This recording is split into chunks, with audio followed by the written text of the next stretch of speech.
Jimmy!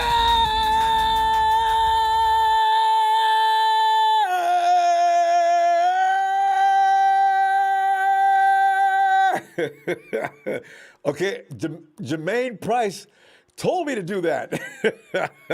I've actually called a truce on Twitter where the fighting has become ragingly insane.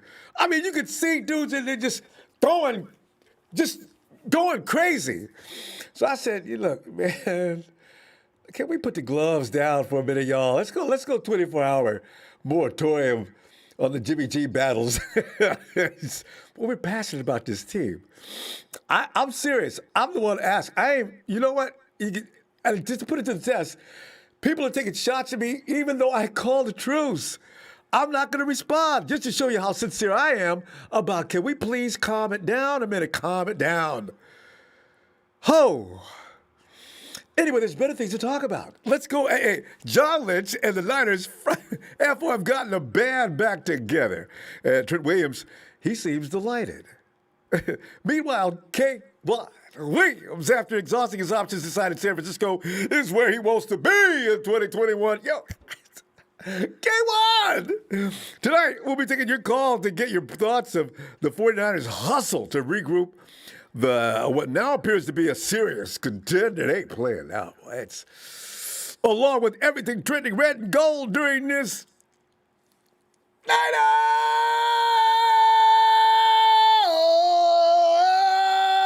offseason 2021. Oh, I didn't know he was coming back. Oh, some other little special tidbits that I really enjoyed. And I just want to say this. I'm just quoting somebody else that I firmly believe he's right, but I'm keeping the moratorium. I'm not trying to start anything, but Juice joined Good Morning Football yesterday and was once again asked about the future of his team's quarterback position like he has been every single year for the past 3 seasons. Yeah. Juice has repeatedly voiced his opinion, saying that he fully expects Jimmy D to be under center when the 2021 season begins. Juice not only told Tom Pelissero, he told Kim Jones, Nate Burleson, and Kyle Brandt, quote, I absolutely believe that Jimmy will be our quarterback this year. I think John and Kyle, they made that very clear. They haven't wavered. Jimmy's our guy. He's going to be starting week 1. He's going to do what he does. He's going to get us back to winning. He has a proven record of winning. The guy's just a winner. When he's out there, we win games. Unquote. Booyah. Truth be told. So, I ain't trying to start it. I'm just saying, Garoppolo does have that 24-9 record, including playoffs as a Niners starter, but the hate for him is at a record level at this particular hour. And it could be people like myself fanning the flames, all right? Those who have grievances are serious about their grievances, and that's why I decided to back off. I really have. I'm going to let you be mad. I'm going to try to stay out of your world as much as I can. I know it's going to happen, but I'm going to try. Juice was asked what it will take for fans and the media to end the Garoppolo debate and stop constantly searching for potential replacements. Juice responded with, quote, as far as people debating, I think that's just out of our hands.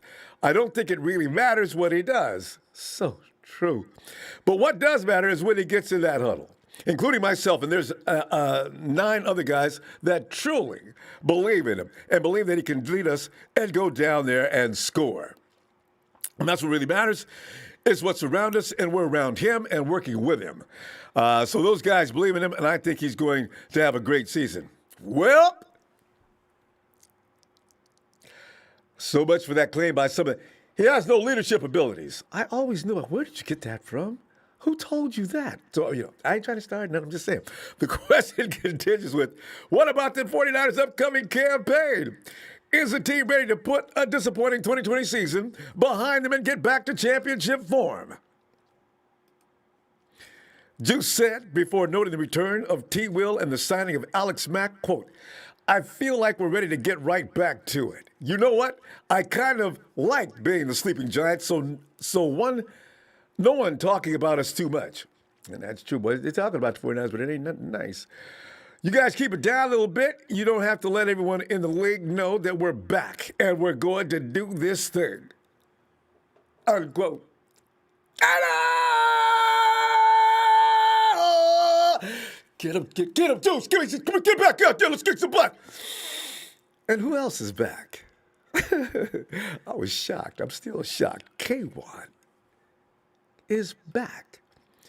With the re-signing of Williams, the 49ers have, in theory, set their starting secondary for 2021. K1 signing a one-year deal will also allow him to demand a higher-paying multi-year deal next offseason when the salary cap does go back to normal and increases.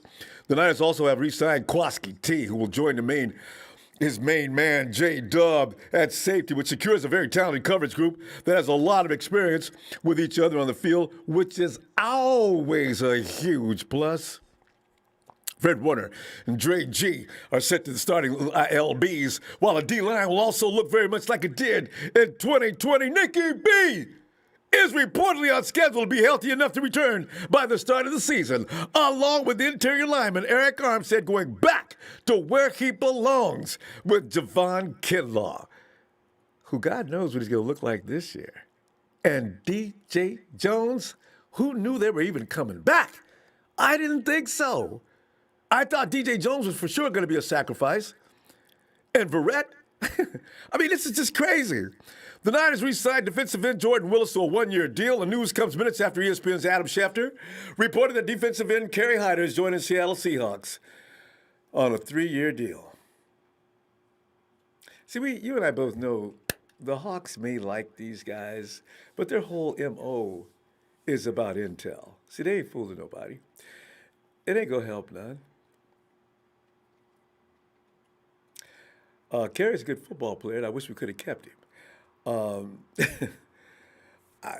see what happens with that. CJ left for Jacksonville, which is interesting because the Jags now have 3 quarterbacks on the roster: Bethard, Gardner Minshew, and Jake Luton. And everybody knows Trey Lawrence is going to be drafted by the Jags. The Niners, meanwhile, are being predicted to pursue Minshew. We don't have a backup. Joe Flacco said, I'm going to go and back up somebody that I'll never be able to overtake. Didn't Flacco, did he end up with, is he in Buffalo? Where in Flacco? Anyway, Flacco was probably going to be the best idea due to the fact that he knows the program. So much for that. But, fam, let's get to the fun stuff real quick before I go to the phones. Now that he's locked into a new deal with the 49ers for the next 6 seasons, T. Will can focus solely on what his team has going on for 2021, which he thinks can be nothing less than a return to the Super Bowl contending team it was before he arrived. Williams was traded to the 49ers from the WFT in the spring of 2020, so he didn't get the chance to experience the Super Bowl run the team went on in 2019. But he knows the talent is still there for the 49ers to do the same in 2021, even after a disappointing 6-10 season last year, which was a joke. Williams told reporters during a media session on yesterday, I've been around a long time. I tried not to fool myself. I can honestly look up and down this roster, and there's playmakers from top to bottom. Good observation, T. Will. T. Will feels the same way a lot of us do about the last season. The Niners might have been able to contend in 2020 had their roster not been decimated due to injuries. And William went on to say, quote, we sat back and we watched that whole playoff run last year. We watched that whole Super Bowl, and I just know if my team was intact, we would be one of those teams that are either fighting for position or fighting for that Lombardi, unquote. You damn right. There's no doubt about it. Last year's team was stacked to the gill. One after another. They just went down like flies. IR. $80 million worth of talent sitting on the bench. And for that reason, Williams is overflowing with optimism as the 2020 league year gets underway. Another reason for Williams' optimism is the fact that Niners FO has been able to successfully navigate a tricky salary cap situation and keep much of the roster intact, which is shocking to everybody. I am shocked. There were a number of key free agents on the 49ers roster heading to the offseason, with Williams leading the list, of course. And the 49ers didn't have to look around a lot for a lot of talent. We already had it. It was about signing our stuff, you know? But not only were the 49ers able to sign Williams to a new long-term deal, they were also able to re-sign more players than originally expected by coming to terms on new contracts with Juice, Jason Verrett, E-Man Mosley, Gosky T, DJ Jones. Somebody got to write a record on this one. Niners also have been able to add a few new players to the mix, led by six-time Pro Bowl center Alex Mack. I've been dreaming about this for 2 years, actually. T-Will is looking forward to teaming up with Mack on the O-line and knows the type of difference Mack can make in head coach Kyle Shanahan's offense. Williams said this about Mack. Anytime Kyle's offense has been successful, it pretty much starts from the center. The center is the brain trust of our offense and our offensive line. So to get a guy that's an all-pro, that's a Pro Bowl, that literally played the position at the highest level, you can play it at, for as long as he's in the NFL, you really can't ask for anything better than that, unquote. Amen, the gospel truth. This is why when people keep coming at me, Jimmy G ain't going to be worth a damn. He ain't in the top 5, he ain't in the top 10, he ain't in the top. I said, you guys need to examine the situation that's taking place in San Francisco right now. Things have dramatically changed for the G child, and I don't think that he's going to struggle a day this year. So you can expect a lot of things to change as far as his numbers. A lot of things. Don't want to hear it? Fine, we'll wait till the season starts. I ain't trying to start it, I'm just saying. There's only one issue for the days ahead, though, but it is the same for the entire league, as was the case in 2020. Following the outbreak of COVID-19, the coming offseason stands to be anything but typical for the Niners and everybody else in the NFL, for that matter. But even though they might not be able to go through their regular offseason workouts program for the second consecutive year, the Niners will likely find a way to use the months ahead to get where they need to be once training camp does arrive in July. Williams said it like a boss, like a team leader. Quote, I think we're probably going to do something where we can all come together as a team. I don't think we can have much time with the coaches, but I'm pretty sure with this being what looks like to be our second virtual offseason, hopefully we can handle it a little better than we did than the first one. We kind of know what to expect and be a little bit more prepared for camp. See, you know what I like about what I'm hearing? That the fact is the 49ers are now, you can see where their mindset is now shifting towards, okay, remember that embarrassment from last year? Let us come back next year fired completely up. And it's always a good thing, too, because you get stale.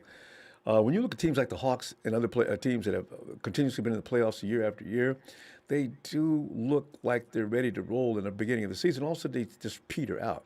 I don't see any petering out this year with the 49ers, and I do hope, my only prayer is the 49ers, because you know they can kick ass. Can we please stay off the IR this year? And I'm not, yeah, sure, Jimmy's fragile, but you know what? We got about 10, 15 guys that are like that. They don't go all the way out because they don't play Jimmy's position, but they do put too much time on the bench. So we got to see if we can get past that. If they get past that, it's another Super Bowl year. And I argue with anybody on that one. 49ers Ultimate Report. Thank you, family. It's Sub Ronbo. I really hope Jimmy G stays upright. Everybody does.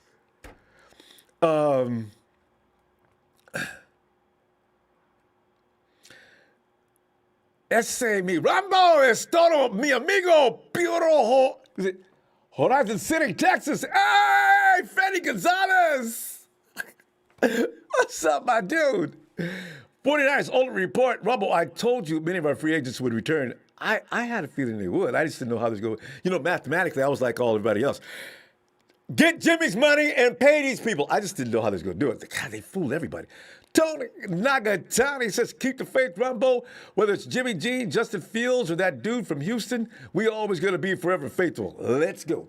And I do hope they do draft a quarterback. I know Jimmy's starting. I mean, I just know Kyle, at this point, he ain't coming in there with no rookie. But I do hope they pick up a quality kid.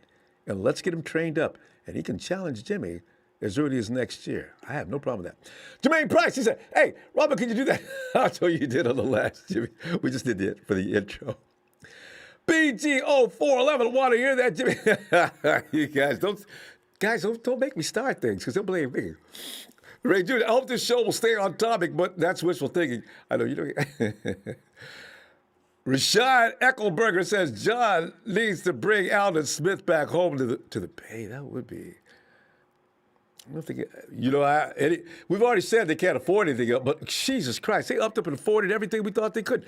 Ed Nesbitt Hyder would not have got very much playing time with Bosa back in the lineup. He had a good year, but he needs Coach Kosirik before he came here, and he only had 2 sacks per year.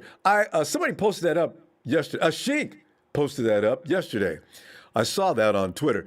It's Miggy. Almost won our 17th game in Cincinnati since we came in last in the division. It's going to be funny. Cincinnati might be ready to play this year, too. Corey, well, Glendier, aloha from Carson County. Ronbo, fins up. The Shark is back. Oh, we all back. Bang, bang, Niner gang. Oh, get the phone. We got to keep with the times that we got to allocate to each people, okay? Because otherwise, I got to take off here in a bit. We just did Tony. Oh, Mikey. Hey, how are you? Mikey, doing fabulous, man. You know, I'm getting that color me T. Wills, because T. Will has got it figured out that this team is all that in a bag of chips. So I'm with him. And I love K1 coming back. Mikey, we're ready. How are you feeling about the chances of 2021 with everything that's taking place just within the last 24 hours? I'm feeling really good. The one thing that I'm concerned about is a backup quarterback, and I love the fact that Alex Smith is in the conversation for it. Is he? I've not heard this. That would be. I think he is. He's the best. I think he's the best available in terms of mentorship, and I also think Frank Gore is someone that the 49ers should bring in to mentor people. Everybody agrees. Like Staley mentored McGlinchey. You need those mentors. Romo mentored Dak that first year, and Dak won Rookie of the Year. So you need mentors. And leadership that they have. What did Flutie say to Brady when Doug Flutie got injured? He told Brady, "You only get one shot, so don't mess this up." And what did Brady do? You need those mentors. He did. And you know, that's Richard Sherman left. Sanders left. Some of those guys were really vital to the 49ers surge in the last 2 years. So you're absolutely right. So, yeah. And another thing I want to bring up, the 49ers, even after all the free agent deals with Tart and Williams, we have $20 million in cap space. And I think a good amount of that is going to Fred Warner next year. Yeah, well, we signed Williams, but that was a one-year deal. Yeah, you know what, Mikey? What we can definitely assume, Warner's not going anywhere, and we're going to suddenly see something we can't believe. I don't know how they're doing this. They're taking a page out of the Jerry Jones book of how to cheat and manipulate the NFL as far as the cap. It's what I can see. I don't get it. Well, we're going to see though. You could be right on the money. Fred Warner could be, soon.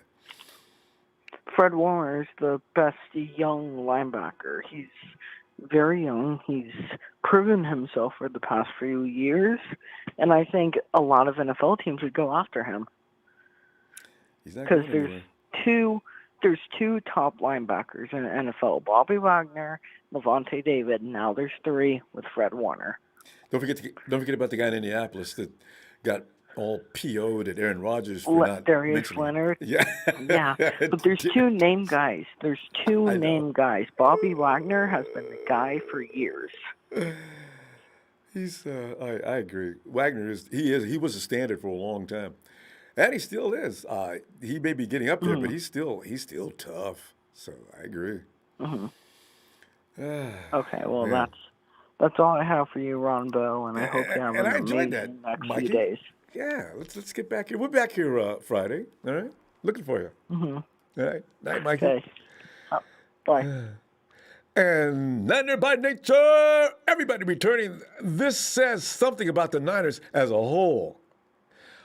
Scary to other teams. If we draft Horn and stay healthy, Super Bowl is ours. I tell you, the 49ers will run an organization that is attractive to players Williams could have. We could have lost K1 and we could have lost the Williams brothers to Kansas City. They said, KC, thank you. I'm out of here. Back to San Francisco. Hey, Krusty. Not about nature, thanks. Krusty. Hey, Ronbo, how's it going?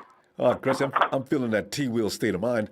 I'm telling you right now, man, this just reading the enthusiasm when I look at Juice backing up Jimmy like he always does. I look at T-Will talking about how this organization is so solid. You know that enthusiasm runs rampant through the 49ers locker room. These guys are going to be fired up so hard next year. We'll actually be scared for the other team on each and every Sunday. they put the doors up in front of the 49ers before they opened the gate. The Niners tore the doors down. Oh! Very crusty, you know. Right? Go ahead. Oh, God. You know, this is what I got to say about that. We had how much talent sitting on the IR last year? I know. $80 We million. should be picking first or second this year. But where are we picking? We're picking 12. Mm-hmm. Because we not only had the good, decent talent, but we had great coaching that got us to the point where we won games that we should not have won.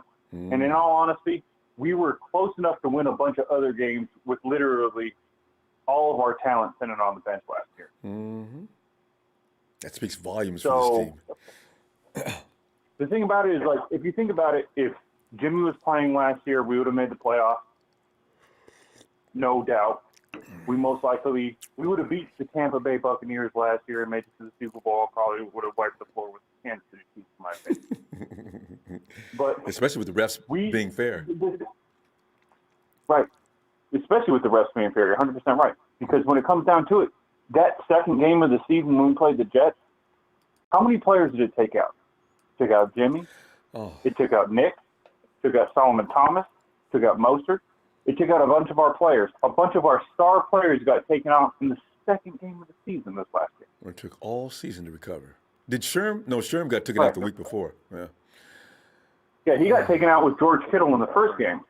Yeah. So there's George, two other players that got taken out. Oh, two. So pretty much almost every one of our star players is taken out by the second game of the season. Mm-hmm. Now, here goes to the one caller, Hank, who called in before, who was talking about Fred Warner. Okay, Fred Warner is still signed this year, just like George Kittle was still signed last year. Mm-hmm. So for Fred Warner, what we can do is, if they're really that concerned about it and they're concerned about him playing, which if I do believe the new CBA agreement, if Fred Warner decides not to play this year to try and counteract everything, it takes away everything. He loses all of his leverage now because of the new CBA agreement, where he doesn't play, he doesn't get paid, and his contract gets extended to the next year. So he has to play. But I didn't know about that. But another thing is, we could do what we did with George Kittle last year and extend him. So he still gets what he was going to get paid this year regardless, plus whatever signing bonus. That contract, that's right. And we pay him next year. We pay him for the future after this. Just extend him. We extend him from his end of his rookie contract on. So we'll give him his signing bonus. We'll sign him bonus. You got a signing bonus for everything. He'll get what he would have got at the end of his rookie year, his rookie contract, and then he makes his money from next year on. That's where he gets his money, and Fred Warner will be happy. And I think that's the route we're going to go. But we probably won't find out until about training camp, like we did this last year with George Kittle. Yeah. So let's just cross our fingers and hope it happens. But the way the CBA agreement is now, I do believe Fred Warner doesn't have a choice but to play, unless he wants to just give up his NFL career. Mm-hmm. And like you say, so he's make got that year wait for him. Yeah. So, K1 signing with us, I'm happy about that. I think that's a good thing, especially since Jamar Taylor tore his ACL. Mm. So let's sign that man too. So we have a backup for K1 if he gets injured, because K1 gets injured every once in a while as well. Mm. So let's try and keep our, we were worried about CBs. I don't think we need to draft a CB in the first round anymore either, But we got our starters, but you wonder, you got rid of Akello. or Kellogg got rid of himself, we still need one guy. It's not as desperate as it was before, so you take the priority. So, yeah, maybe second round or third round, I guess. Krusty? Are you still there? Yeah, I'm listening. Yeah, because Yeah. we don't have a big guy yet, corner. We need one moose that can move quick and it's got hips that flip like pancakes. You know what I mean? It's like the 49ers still need. Because we already know that we over in Arizona, we got D-Hop covered. Apparently, he doesn't like Jason Verrett. It's the other side of the field that needs a big guy when we deal with DK Metcalf and AJ Green and those kind of guys around the league. Right, but I don't think we need to draft somebody in the first round for that. Yeah, I agree. You know, not necessarily the first round. You know, there's what's that guy? The other guy out of Northeastern, the same school as Slater. What's his name? Newsom.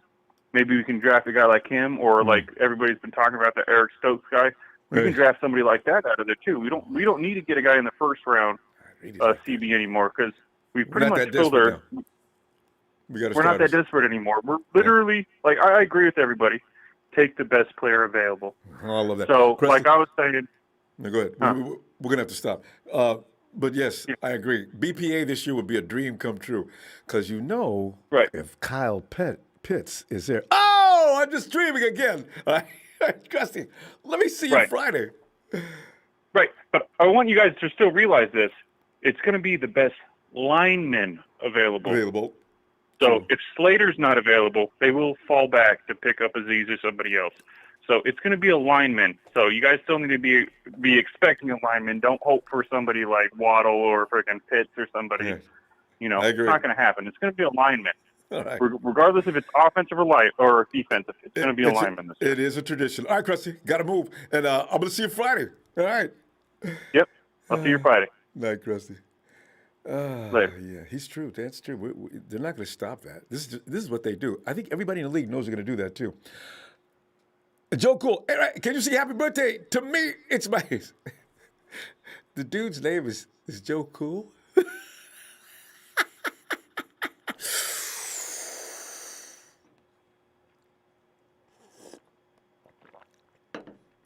Oh, he just got in and they let me know his name is Joe Cool. His birthday's today. Joe Cool, are you ready for me to sing?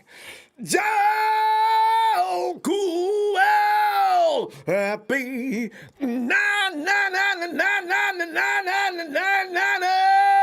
birthday to you.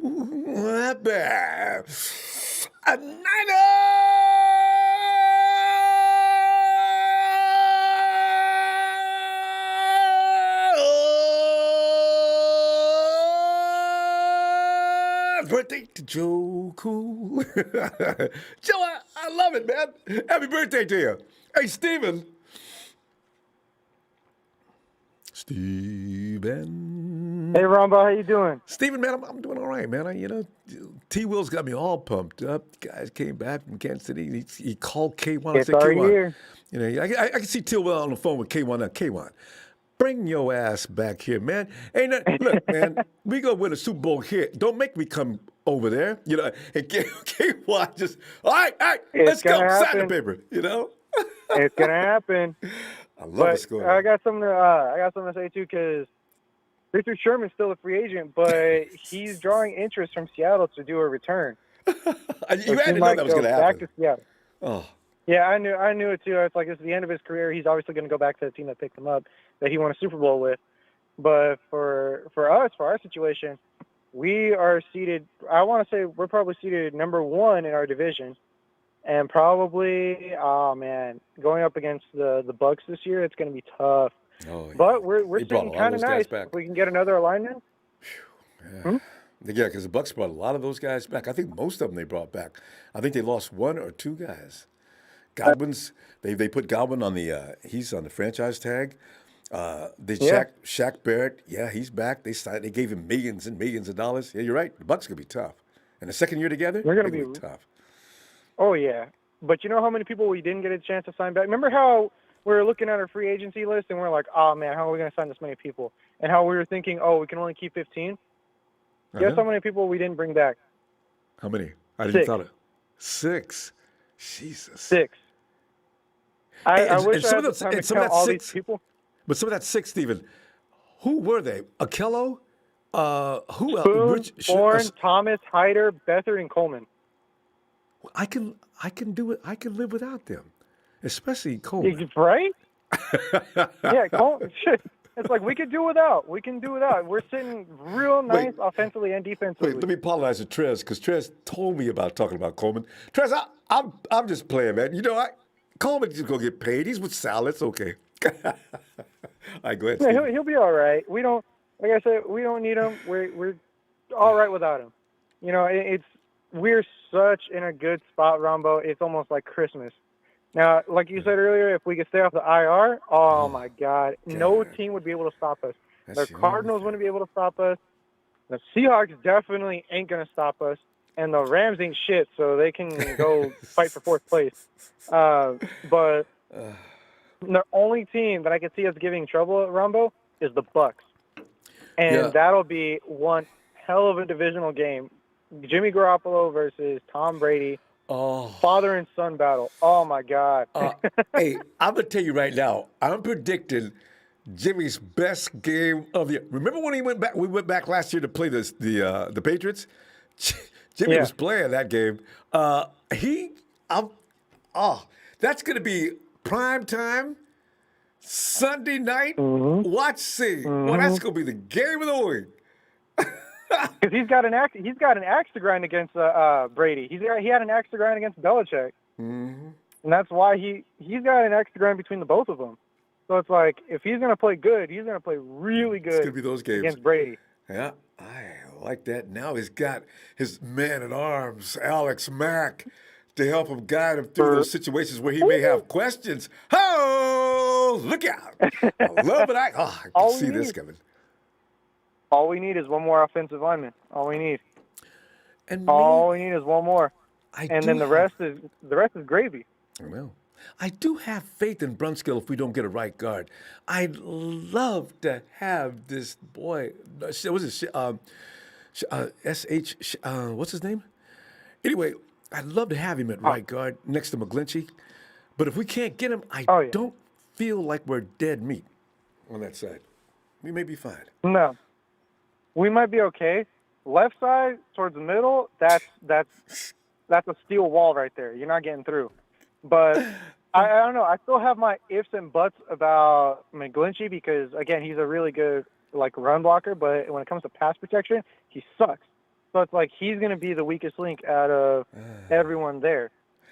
That's what I'm worried about. That's what I'm saying. We just need one more person to kind of take over McGlinchey's spot to protect Jimmy because we all know that if Jimmy goes for a long ball, he's going to have to be a little bit mobile and go towards the left if people are going to figure that out and eat him alive. That could be the case too. That's why, that's a play that's got to be set up before. You've got to get that defense on its heels just a little bit and then maybe go that downfield shot. But otherwise, no, you don't want to have Jimmy sitting back there waiting for no long, deep route to develop because then he's going to let it go too soon, and of course that's going to be overthrown, and then everybody says, "Hey, Garoppolo sucks, man. He can't imagine." Okay, oh, you guys, I'm telling you, learn to play football. Okay, but I'm just saying, we'll see how they develop this. McGlinchey might prove something this year. He might prove that he can actually play that spot, and we already know he can run block. Maybe he'll learn how to protect. We'll see. We'll find out when he plays the first 3 games. And to see how good he really is. If he still gets run through by let's say a corner or a free safety, then he's got to move down. He's got to go down second string, if not cut, because we don't have time for that. We're trying to make up for last year. Steven, but in terms of we got to go. We're not out of time. Oh, sorry. But let's see you Friday with more good stuff. And don't tell them what's going to happen between now and then. All right, Ronbo. It doesn't rest in Santa Clara. All right. Later, Ronbo. All right, Steven. and Rebel D. Shout out to you, Ronbo, and shout out to all the faithless that thought we couldn't get it done and keep Jimmy. We got the whole team back. Go Niners! Ooh, Rebel D, thanks for that contribution. And Mr. Block Ice, 2-2. I say go for the best D lineman to help with quarterback pressure, to help out our secondary coverage. But either way, keep our D on the dominant side. Help the offense. It's going to be interesting to see what happens on draft night as to where we are at that point, as to who they're going to take. We'll start arguing about who's going to be offense or defensive lineman. Jim Brony. Not seen that name in a long time. Mr. Ronbo, been in my ear. You know too much whiskey. Oh, just stick to single malt. It'll keep your brain preserved. 49ers Ultimate Report. Ronbo, Jimmy G had 2 INTs versus New England. Maybe, but you know what? He still looked good to me in that game. As long as they didn't score any points, which I don't think they did. One thing weird about Jimmy's INTs, usually the team doesn't score any points. Hey, Phil, chill, Phil. Phil,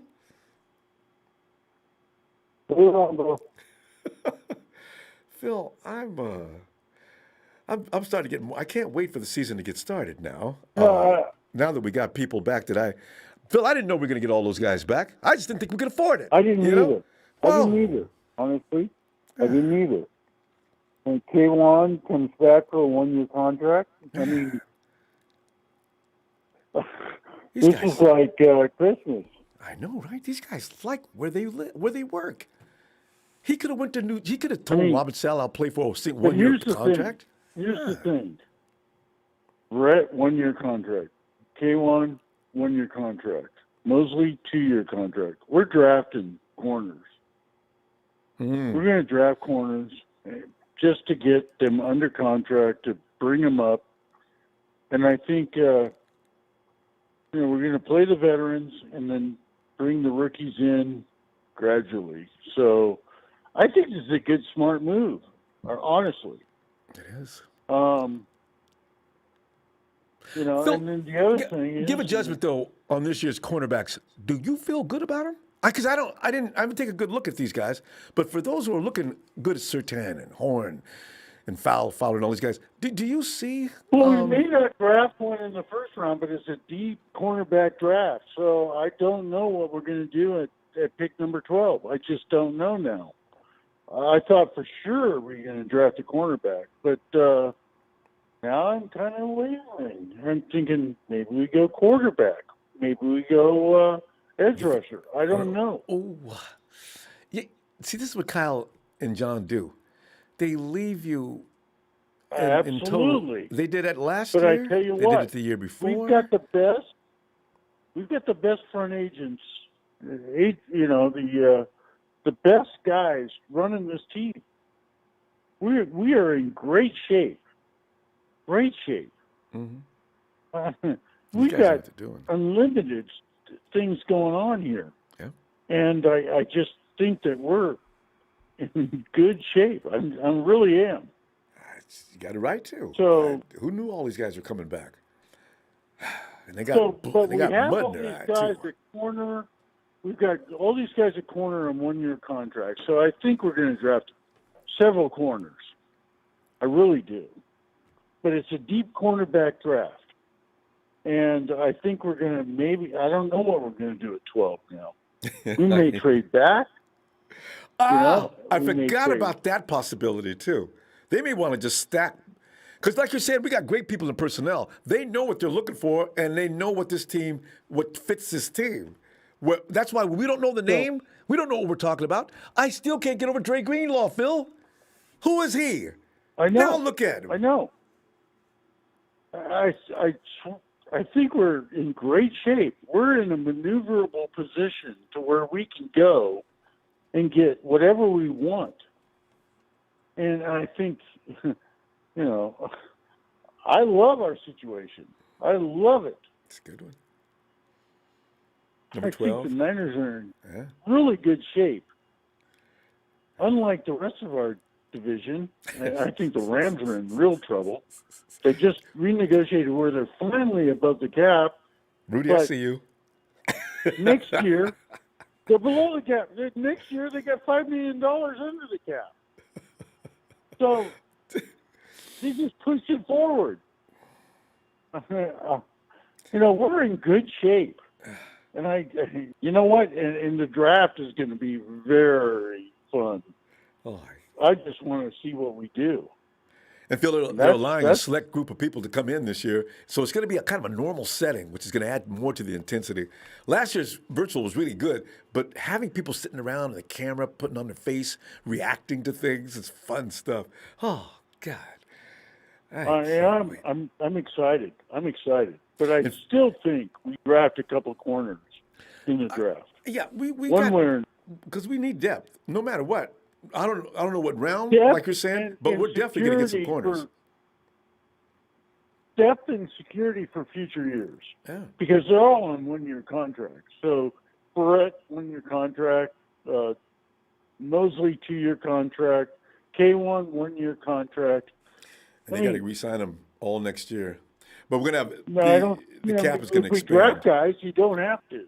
So, Well, that's true. But if they do want to keep them, the expansion of the cap should be comfortable. And the way Parag can Yeah. work his magic, shucks, I'm looking and I'm forward not to it. worried about Warner. Please, people, please. Right. We've got $40 million next year in cap space, and Fred Warner will be a priority to get signed, and he will be signed. Oh, no So doubt don't about worry it. about it. Yeah, that's why I say, hey, people need to stop worrying if we're going to lose Fred Warner. There's no way in hell. I mean, Jed No, York would no. be livid. They know they got to get that done. No, They I know think they the gotta whole get that done. 49er staff knows how valuable Fred Warner is, and he's sealed. Mhm. If we have to, tag him, fine, but he's going to remain a 49er, no Probably, doubt. and may go the whole career. We're going to go, Phil. Let's see you Friday. All right, and, Ronbo. and talk more fun 49er football. All right, Let's get more we're in fun. good shape. Relax, we're in great shape right now. I'm loving it. You and me both. We're going to win the division. I guarantee it. Put me down at that. I'll back him up, too. All right, Phil. All Have right. a great night. See you Bye, Friday. Ronbo. Talk to you later. Bye. Bye. Emilio. Oh man, that was early. You just got me waiting here for about an hour or two. Moving quick tonight, Emilio. Emilio, man, Yeah. K1 flew all the way to Kansas City. They got good barbecue houses in Kansas City, from what I heard. I guess he just went over there to get him some barbecue and come on back. I got to tell you, I thought K1 was gone. Took him, what? Williams signed? I saw him on my phone. No, he didn't. What? Yes, you know he what? did. That's twice Kansas City has that happen already. I know, right? I don't think nobody wants to go to Kansas City no more. I don't know what's going on over there. If you really start to notice, because Trent went over there, he changed his mind. K1 just went over there, he changed his mind. I think something's wrong with Kansas City. And Emilio, Everybody, they finna break up. It's Did a you matter of read- time before they break up. did you read what T. Will said? Williams called Kyle, or he texted him and says, y'all got to go ahead and get to the conclusion of this, if you know what I'm saying. And Kyle must have fell off his chair, went and sprinted into John's office. Listen, Yeah, I heard the whole Let's go. conversation there. Yeah, I was Trent laughing. called Trent Kyle instead of calling John. I was like, why did he call Kyle instead of John? So, man. yeah, I heard the conversation. Well, because like I told you, man, Kyle's running the show. John's just up there doing the job, but that's Kyle's team. Well, I think what John's doing, I think John is getting more of the defense, as Kyle is getting the offense. Because they said they were going to do that beforehand when they were going to build the team. One of them was going to build the offense, and the other one was going to build the defense. So I think that's what's going on. So if Yeah, they that's got a the good money and Kyle gets what he wants, then it works out, and then that way John can get his plays on defense. So if you kind of look at it, that's what's kind of going on. If you notice it. Yeah. And I wonder when they go back and forth, because remember we thought first year, Oh, man, it's going to be John's year because we got – remember that a league record was set against the 49ers? You could run against the 49ers all day long and into the night. And so we had to get a defender to help stop that. And Solomon Thomas, enter Solomon T. Boys, now gone. Yeah.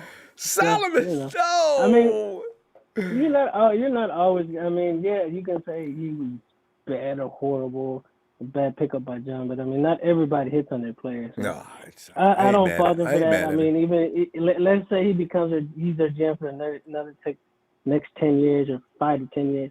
I doubt he's gonna hit on every first round pick anyway, because a lot of teams don't. You know, you look at all these quarterbacks, they don't hit anyway. So it's just. Yeah, more of them You're fail a than diamond. succeed. A lot of players. You got a whole bunch of players coming in, a whole lot of players going out. Mm. Teams hit, teams don't hit. Sometimes they do good for a couple years, and all of a sudden the player falls off. So I don't fault him for that. You know, it's bound to happen again where he picks up another player and it doesn't work out. So but the ones that he do pick up, you know, I mean the ones they do pick up, they work. So you think about it. We got Fred Warner. We got a few. We got Ayuk so far. So it's just a few do work out. So it's just not. They're not all gonna pan out. And Emilio, our first round pick is we got one first round pick we can jump up and down about, and maybe 2 more. We got to see it next year. But Nikki B, Bosa was like, oh hell, we got him. And, you know, Bosa was everything we thought he was going to be. Javon Kinlaw, I still think he might be special. I already know how Ayuk is. So last year's first round was the one. I think with Kinlaw, I think he will be special too. It was just a little harder on him because if you compare, I know people were trying to compare to Buckner, but at least Buckner had some help with Kinlaw. You know, when the line was going up and down, Bosa wasn't there, so you got you got to give him another shot to really see if he can flourish or not. Because you look at Solomon, he didn't work out, and then he had he had Bosa and he had Buckner and couldn't do nothing. So now you got to look at Kinlaw. Well, it's just Kinlaw. Everybody comes back this year, so Kinlaw see if he can do it with his help. If not, you know, it's just like I said, it's a hit and miss. You got to look at Reuben Foster, same thing.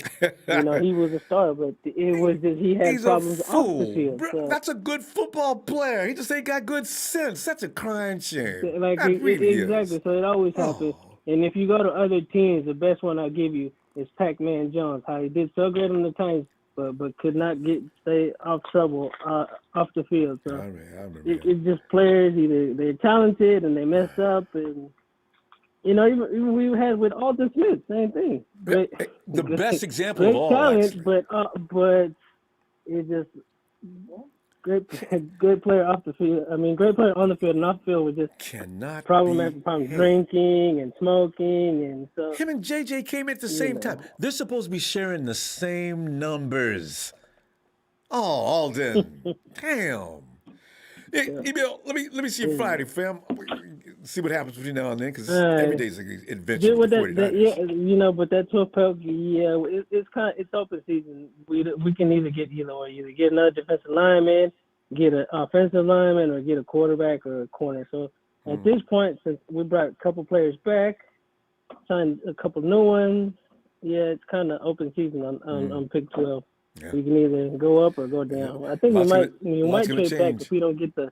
But you mean a lot's going to change between now and then. Watch and see. That's going to affect everybody's thinking. Anyway, fam, let me see you Friday. And Emilio's on his day off. It's way too quiet. I don't even hear the little girl. All right, Emilio. Oh, she's napping. All right. Night, fam. All right. Hey. Oh, Anderson. What's going on, Ronbo? Anderson, man, Williams has got me all fired up. It should have everybody all fired up.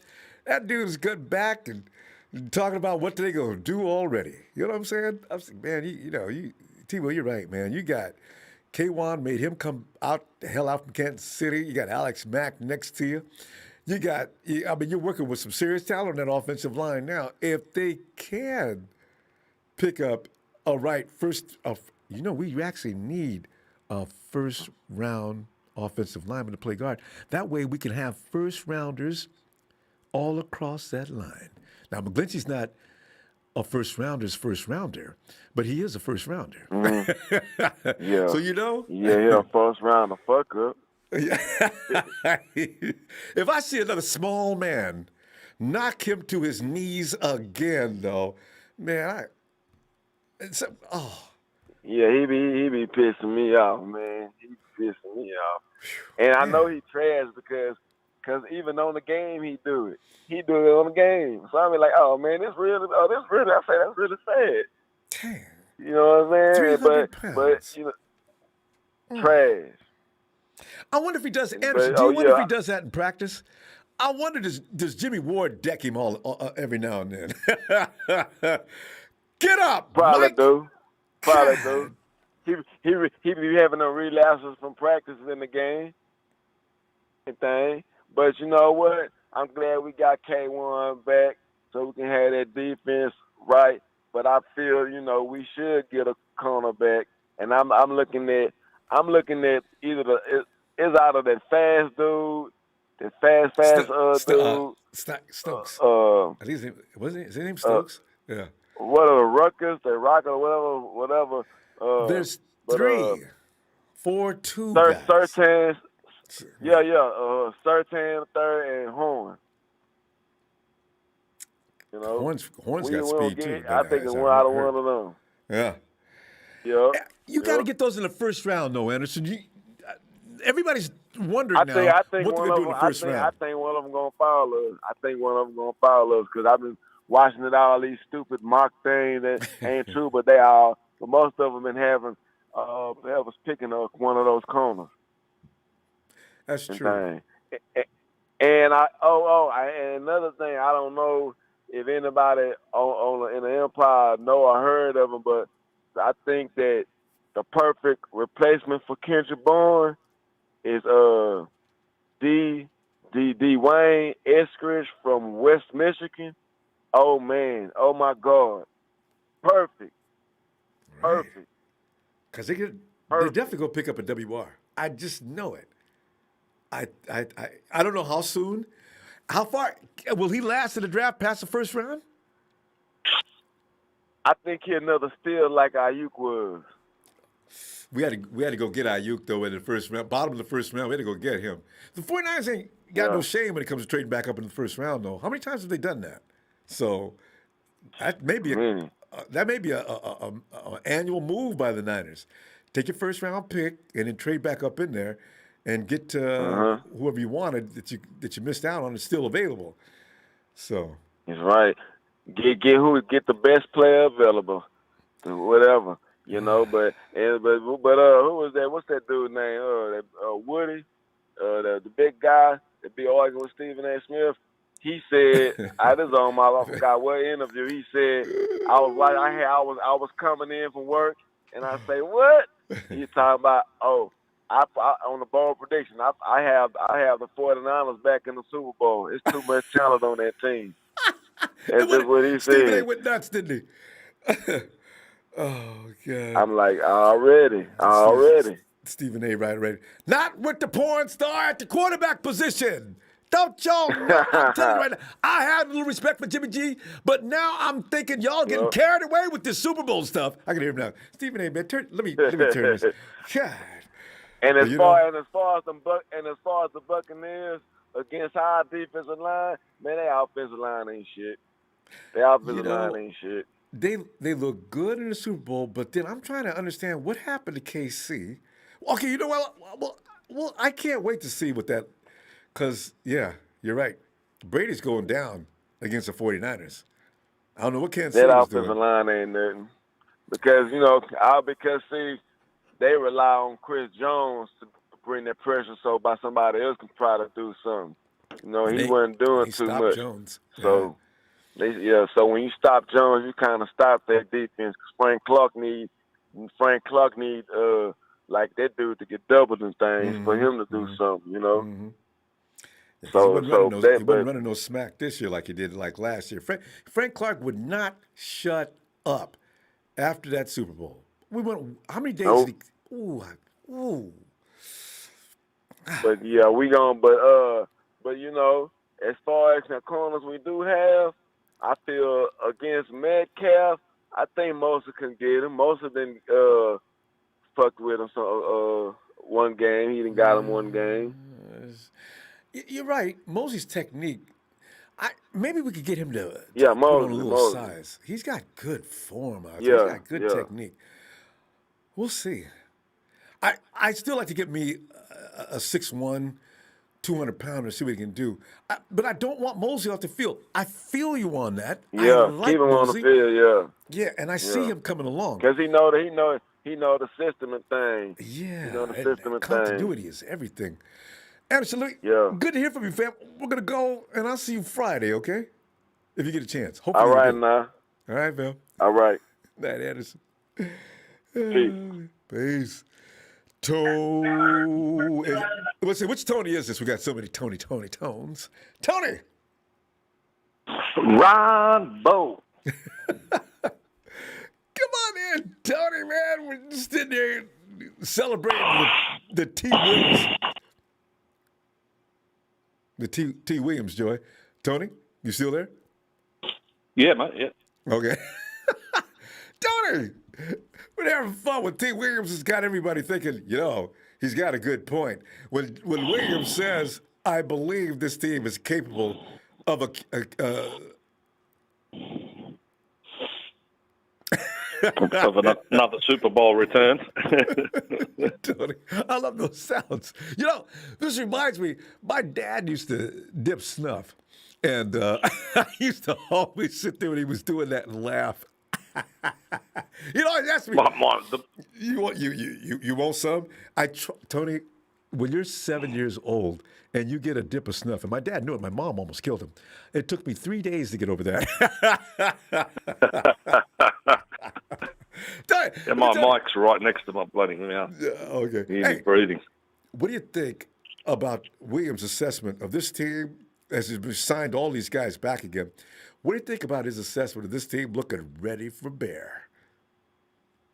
Look, I like the way the deal went down over dinner while he was out for dinner, Just rang up Kyle, and Kyle almost shit the bed and thought, no, you're not going to Kansas City. I'll get Parag on the phone, and then it was over in about an hour. Deal was done. That just shows so they want to stay with San Francisco. Who calls your other team when you're out talking to another team? Hey, listen, these guys are getting serious here. You know what I mean? Yeah. What?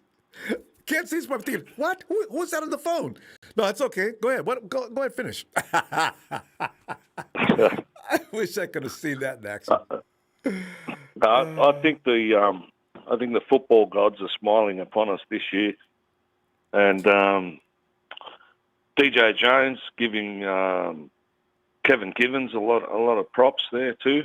Yeah. Let me ask you something, Ronbo. If we didn't get DJ Jones back, who the hell is going to do the team barbecue at the end of the year? I know, right? But I heard his stuff is delicious. I forgot all about that. You're right. I mean, that's why they brought him. That's one of the reasons why they brought him back. They couldn't do without that Q. The food was too good. Oh God. The draft. Our draft picks now are almost for free. You know what I mean? We've got the nucleus in place. Most of the guys are there, and we can just draft the depth now. I know, actually. Or a just surprise. That simple. Everyone's breathing easy. Yeah. Well, Dre Greenlaw was drafted to be special teams or in depth, right? Look what happened there. Tony, you never know. With these scouts we've got, you really never know who they're bringing in. Kid could be the next big thing. To be quite honest with you, Ronbo, I'm not interested in the earlier picks, because these guys, for some reason or another, I'm interested in the 4th, 5th, 6th, 7th round.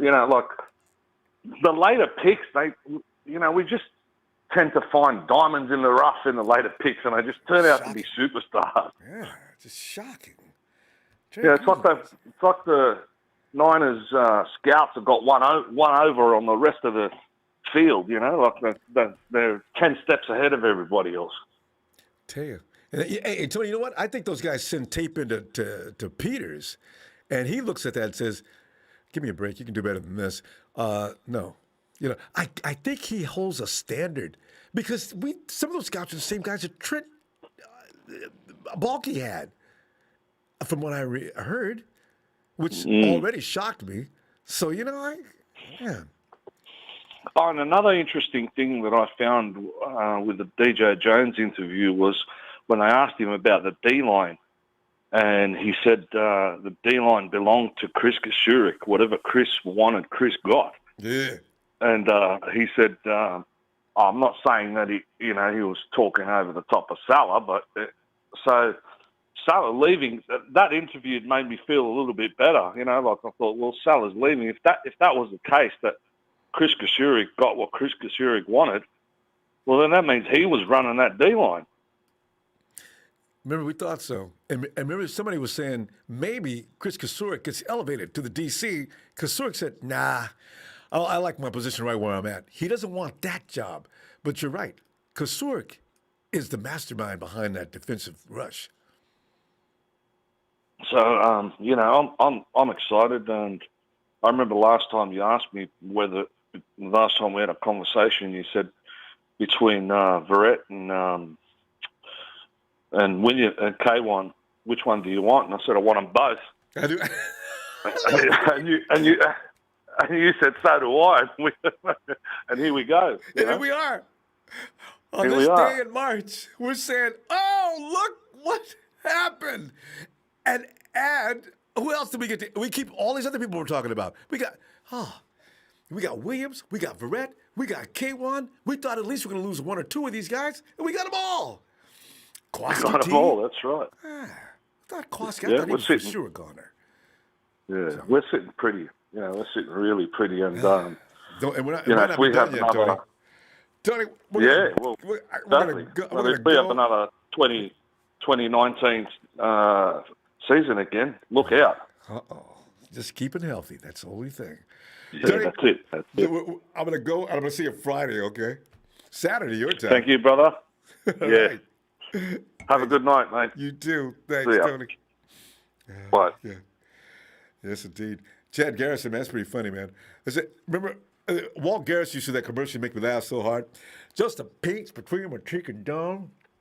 And I got pure tobacco flavor all day.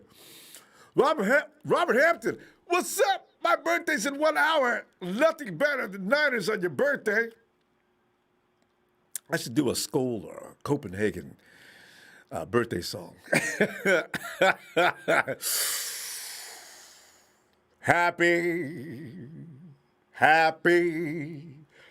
Niners birthday, Robert!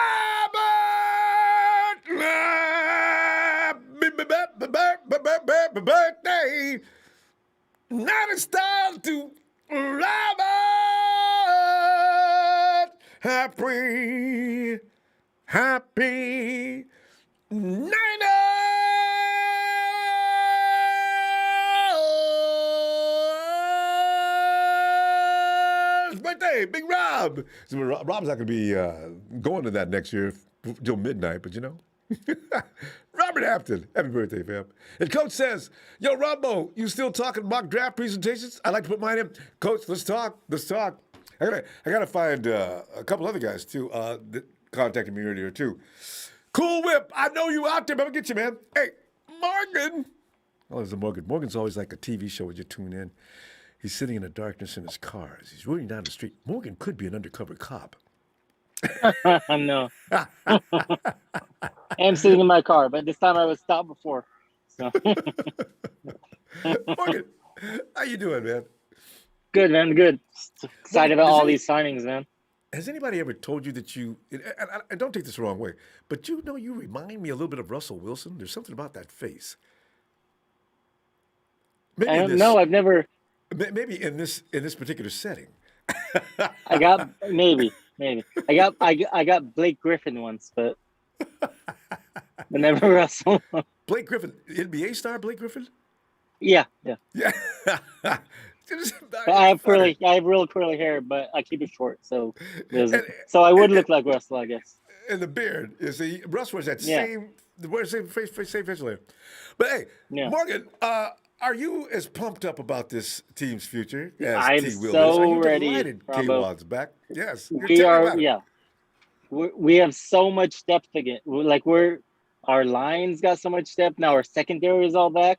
We'll draft a few guys in the secondary, I'm sure. I hear talks of us getting Gardner Minshew Yeah, I since they heard just that. just signed our backup quarterback. And they got way too many So QBs.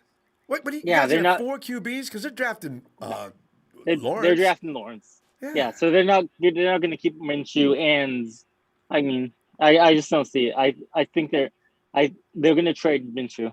Because they can get I'm something just for wondering him. how much it costs. Yeah, Yeah, I that's just the wonder thing. what it costs. A fourth or a fifth. I would do a fifth. I think because he last We way he got 3 started of them. 8 games last. Yeah, he started 8 games last year. He threw for like 16 touchdowns and he had like a 95 QBR. So he's a good quarterback. Why'd And they that's what we bring want. Luton? Why'd they bring LUT? How do you pronounce his name? Luton. Why did he end up playing? Did Minshew get hurt? I just think it's because they weren't winning. I can't Yeah. explain it. So change. I mean, it could have been changed yeah, for but that. Could be. maybe. But that whole team is just not run good, Nah. not good coaching. So I mean, I'm not surprised they weren't winning. I think behind our offensive line with our weapons, Minshew can win us some games. We're not expecting him to come in and take us to the playoffs, even though if he had to do that, he might be able to get us 9 wins. Yeah, But we're he's just got enough- looking if Jimmy goes down for Yeah. any amount of time, whether it's 2-3 weeks, we don't lose our season. Like if we had Minshew last season, I think we sweep the NFC East and we're at least the 7th seed, right? Yeah. And that's with all the injuries. But do you forget about we've got the man called Josh? I wonder what's going on. I don't know. I'm not. Is he going to make the team? If we draft a quarterback, I'm not even in the first round. If we get Minshew and we draft a quarterback any rounds, I think he's gone. Yeah. Unless they put him on the practice squad. Josh, I'm let's sorry. say, yeah. Poor Rosen. Yeah, his journey continues. But no, I'm really pumped about this team, and you can't do it with a rookie quarterback this year. No. I don't think they touched it at 12, but this team is it's ready. I think we're maybe the best team in the NFC West. I mean, you got to give it to Seattle because they still have Russell Wilson, but True. I think we're right neck and neck with them. I think we're much better than the Rams, and Cardinals are just coached really bad. They got a good team, I think, but their coaching staff is Because I can't stand the talent they got. Morgan, the Cardinals, Jesus Christ, that's they got all that offensive talent, lineup. and they just. But you look at the head coach. I guess in college he was coaching Patrick Mahomes, and they only won like half their games. If you're coaching, you can only win half your games with Patrick Mahomes. You must not. It's no wonder Mahomes didn't get drafted until he did. Nobody knew. You know? Yeah. Kingsbury wasn't getting the best out of him. You know, it's comical. No.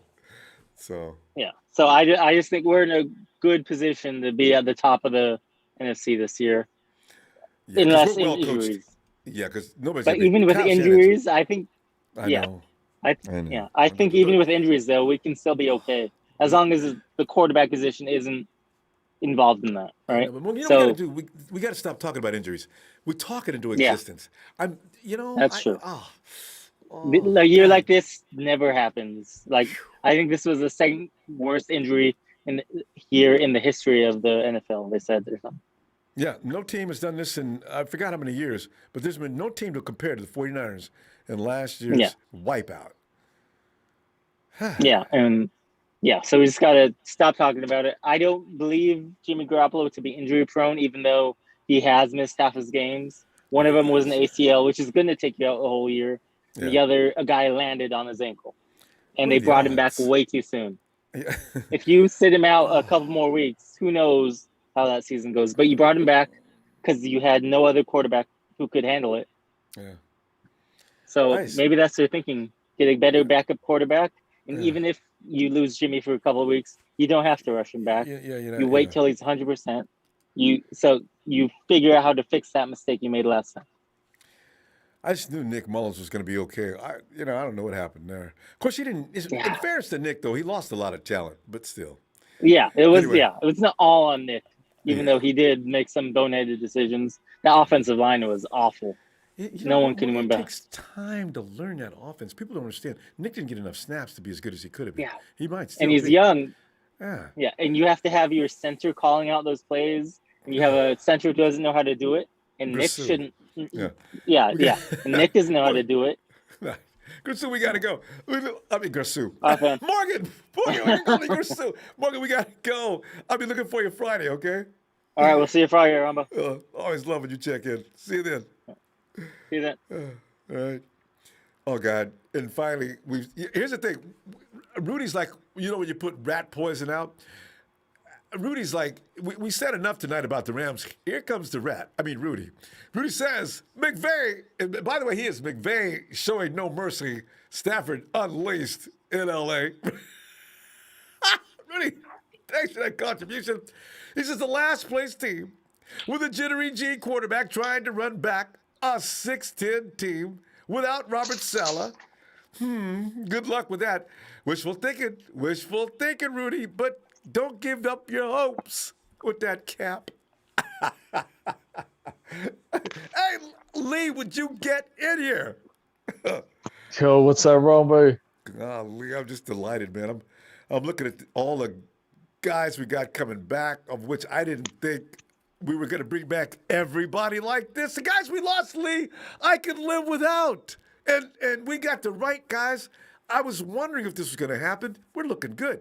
Now it's just about those surprising, shocking draft picks. Lee, man, what are you thinking about Trent Williams and his thoughts on this situation and all these guys getting re-signed that we had no idea were going to be back? Well, it's sort of just like how I sort of thought, Ronbo. From the beginning, I think we weren't getting hyped about the whole quarterback situation. Neither of us, because we felt like we're trying to win now. We're trying to run it back and get to the playoffs. And your best chance at that is building around Jimmy, because he's already taken you to a Super Bowl, and getting the pieces, filling in the holes that we have, like Trent Williams, bringing him back. We see get a guy like Alex Mack. We did that. We brought back all our veteran defensive backs. And now we don't have a lot of needs going into this draft. You've got right guard, maybe a corner for the future, extra edge rusher in case Steve Ford's not healthy. You've got the opportunity now to go BPA. Remember right at the start of this process, Ronbo, I said to you, I want to go BPA. Like, I don't want to go and reach for a need, go for another McGlinchey and miss. Like, just go for the best player available, get a Pro Bowler and all-pro player, And now we have all these options in the draft to do that. We don't have to go for a corner. We don't have to go for offensive lineman. There is some safe picks there. I feel like Slater, that's a safe pick to shore up their O-line and get a right guard. But you have to also look like if a better player with a higher talent falls, like a game changer, a guy that could come up with big plays, like a Waddle, like a Pitts, like a Micah Parsons on the defense. Like, you got to look at that. And I honestly still think the BPAs we go, I'll be happy if we get one of those top corners like Satane in the background, Ronbo, because that's a guy for the future that you can build your team around. And we haven't had a lockdown corner. We've had Verrett had a good year. Sherman had one good year.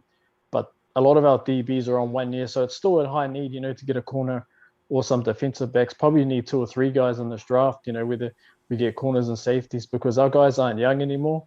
Verrett, Jimmy Ward, and Tart, we don't know how long these guys are going to be around, and 2 of them are on 1 year contracts. Same with K1 Williams. Yeah. So I don't know if you've been watching the pro days lately, but I know a lot of people like JC Horn too. He's real aggressive. He had a real good pro day, and this guy behind me, he had a good ass pro day just yesterday too, Ronbo, I think it was. He ran like a 4.42, 39-inch vertical, very similar to Jalen Ramsey in a lot of his skills that he ran, and 6'2". He's just slightly bigger than Ramsey. 208 That's what I'm pounds. talking about. So if you want a physical lockdown corner, just go ahead and get Satane. Some people like Horn and Farley. A lot of these top 3 guys, there's nothing really separating them. They all have their strengths. Farley's the athletic guy. He's got crazy speed and how he can get from A to B so quick. And then you've got Horn, who's like the alpha dog, the guy that's aggressive, and you hear him on the field before you even see him. And then this kid who's the humble hard worker, Ronbo. Sure. So usually when I like defenders, I like guys that are like talkers and guys that like Jalen Ramsey's, but also guys like this guy are real good because those humble, hard-working players are the type that never rest on what they've done. They're the type that'll go back, they'll go back straight away, start watching film on their mistakes, and they're the type that'll keep grinding to get better. Like they never say I'm the best because they're always trying to get better. So that's what I like about a kid like this guy, from the mental side of things. It's funny too because a lot of these players in this draft have like dads that were great players. There's Asante Samuel, Satane, Horn. A lot of them are sons of great players. So it's going to be interesting. Also, another guy, like I heard everyone talking about linebackers the other day, Ronbo. Right. And man, if Micah Parsons falls, like people don't know what he is, like because people see like, oh, he's a middle linebacker, but he only played middle linebacker the last couple of seasons. He was the top defensive end coming out of high school and in the country. And that guy could play Sam big? linebacker. He can play inside linebacker. Yeah, he's 6'3", over like 250 pounds. 4.4 speed. He might run a 4.39, 4.38 when Penn State do the pro day soon. So there's so many good players that could ball to us. But just because there's so much options, so I'm excited for the draft. And like the other caller said, we do really well because of our scouts, in the mid to late rounds. So I'm just hoping we hit early Ronbo, because if we have a good draft, we could easily go deep into the playoffs. But a lot depends on this draft, I think. One thing we can always say, well, the 49ers can be impressive. They'll never come out of the draft with nothing. They may miss a round or so here and there, but there's going to be somebody in the draft that you're going to like. It happens almost every year. It happens every year, actually. So, yeah, and just before I go, Ronbo, well, you know what's funny? Everyone was, let's get Stafford, let's get Watson. Every week it's a new player. Now I heard that they want Joe Dirt over here to be the backup for Jimmy from Jacksonville. Joe Dirt. What? Who's Minshew? Joe Dirt? Oh, Minshew. Is that a nickname for Minshew? I love that. Oh, he's been rocking that mullet, too. so 49ers are looking at Minshew for. They're going to have to trade for him though. But that's what Jacksonville's done. They're holding on to. They've got when Lawrence comes, they'll have 4 quarterbacks. Everybody knows you're not going to keep 4 quarterbacks. So. Yeah, no, I guess like I know heaps of our fans are like screaming for a quarterback, but like if someone real good falls, man, you can't rule that out too, Ron, bro. Even if it's someone like they put behind you and think of the future, like if it's a Justin Fields or someone really good for falls.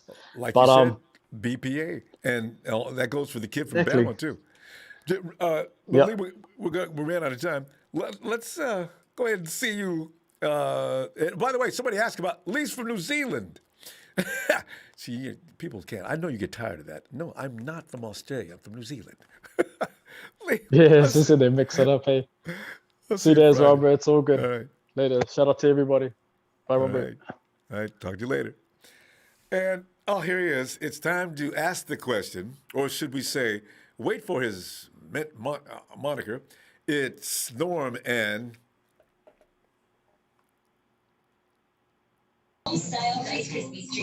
Well, guess what day it is? Guess what day it is? Guess what day it is? Please tell us. It's Niners all day.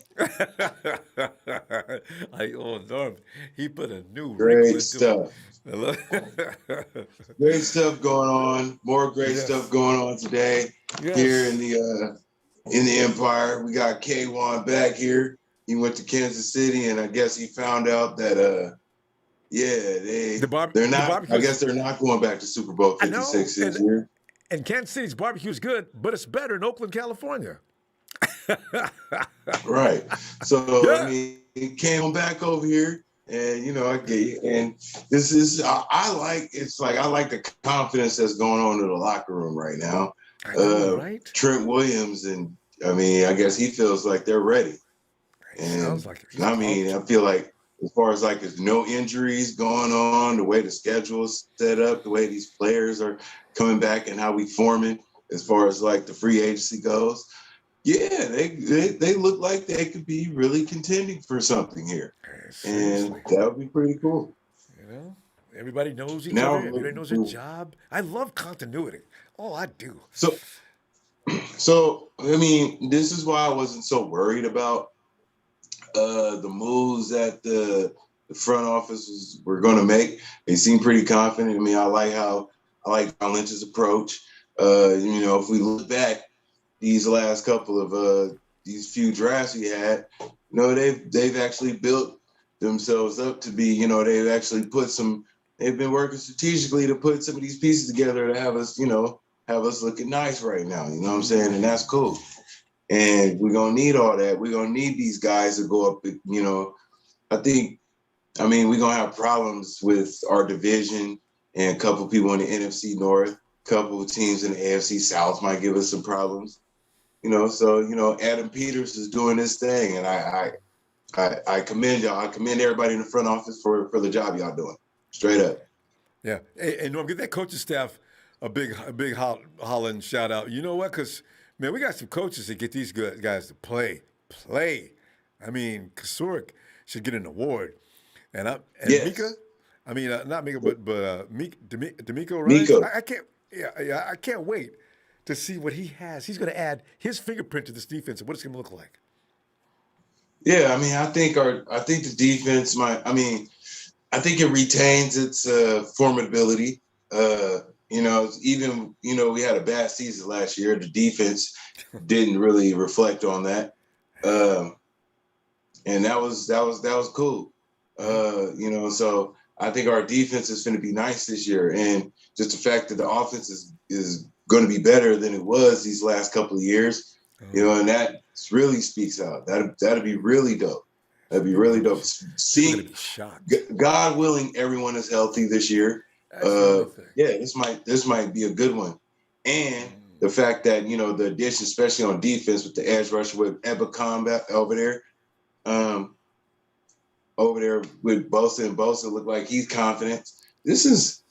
I'm happy for it. And with the draft coming along, it gives them a little breathing room in this draft. And these guys are pretty good in the draft. They've been good with drafting some guys. I like it. So I'm just really I have no guess for who they're going to get, because it's like I hear they saying get a lineman. I'm saying that they're going to probably pick up a lineman, which is true, whether offense or defense. I would rather go for the offensive line for, just to keep that solidified. We need some right guards. We need some left and right guards back there because, we need more. I think we need more rotation. You feel me in the offensive line. Norm, you mean as far as depth or rotation during the course of a game? Because rotation. That's why. Yeah, we need more. Yeah, Mike McGlinchey, more rotation. You feel me? Just run plays. Yeah, keeps the energy in the field because people in there they get tired, especially on. Maybe defense as well. We might want to put some people on the defensive line too, keep some rotation going. So I remember the Harbaugh years, the defense was always on point because they always had fresh bodies out there. They always had rotation going on. You always had somebody new to worry about. Yeah, you know what I'm saying? Norm, I think they're going to keep doing that, though. That was Robert Saleh's whole thing. All gas, no breaks. You go out there for a few snaps, sit down, take a break, be back in a few minutes. Mm-hmm. I don't think they're going to change that. Yeah, I just like the confidence we're going here. So, I know some of these Rams fans that be coming up in here. Rudy, I know you was really pumped about what your team is going to do this year, but the only thing they going Super Bowl, the Rams are not going to the Super Bowl. LA is not going to the Super Bowl. The Super Bowl is going to LA. And it's not going to be like the Buccaneers did that last year, okay? Y'all not going to do that, okay? I'm sorry to break it down to y'all. Y'all might mess around and have a division rival up in y'all Super Bowl, winning that thing up in there, you feel me? And I'm not going to say it's the Niners, but I'm going to say it's them Niners all day. Norm, with that, we're going to go. I'll see you Friday. All right, y'all. Stay faithful, y'all. All right, Norm. Have a great night, fam. Yes, sir. You got to wait for Norm, boy. Every day, get him in here. Yeah.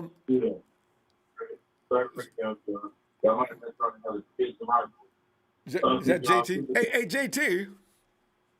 I'm not going to say it tonight, but I'm going to say it. JT? All right, JT, watch, will hear me in a second. The Yes, lag. sir.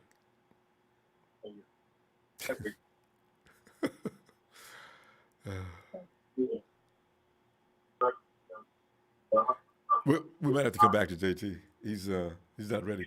Hey, Bill. Been waiting for a while. Bill, I'm sorry.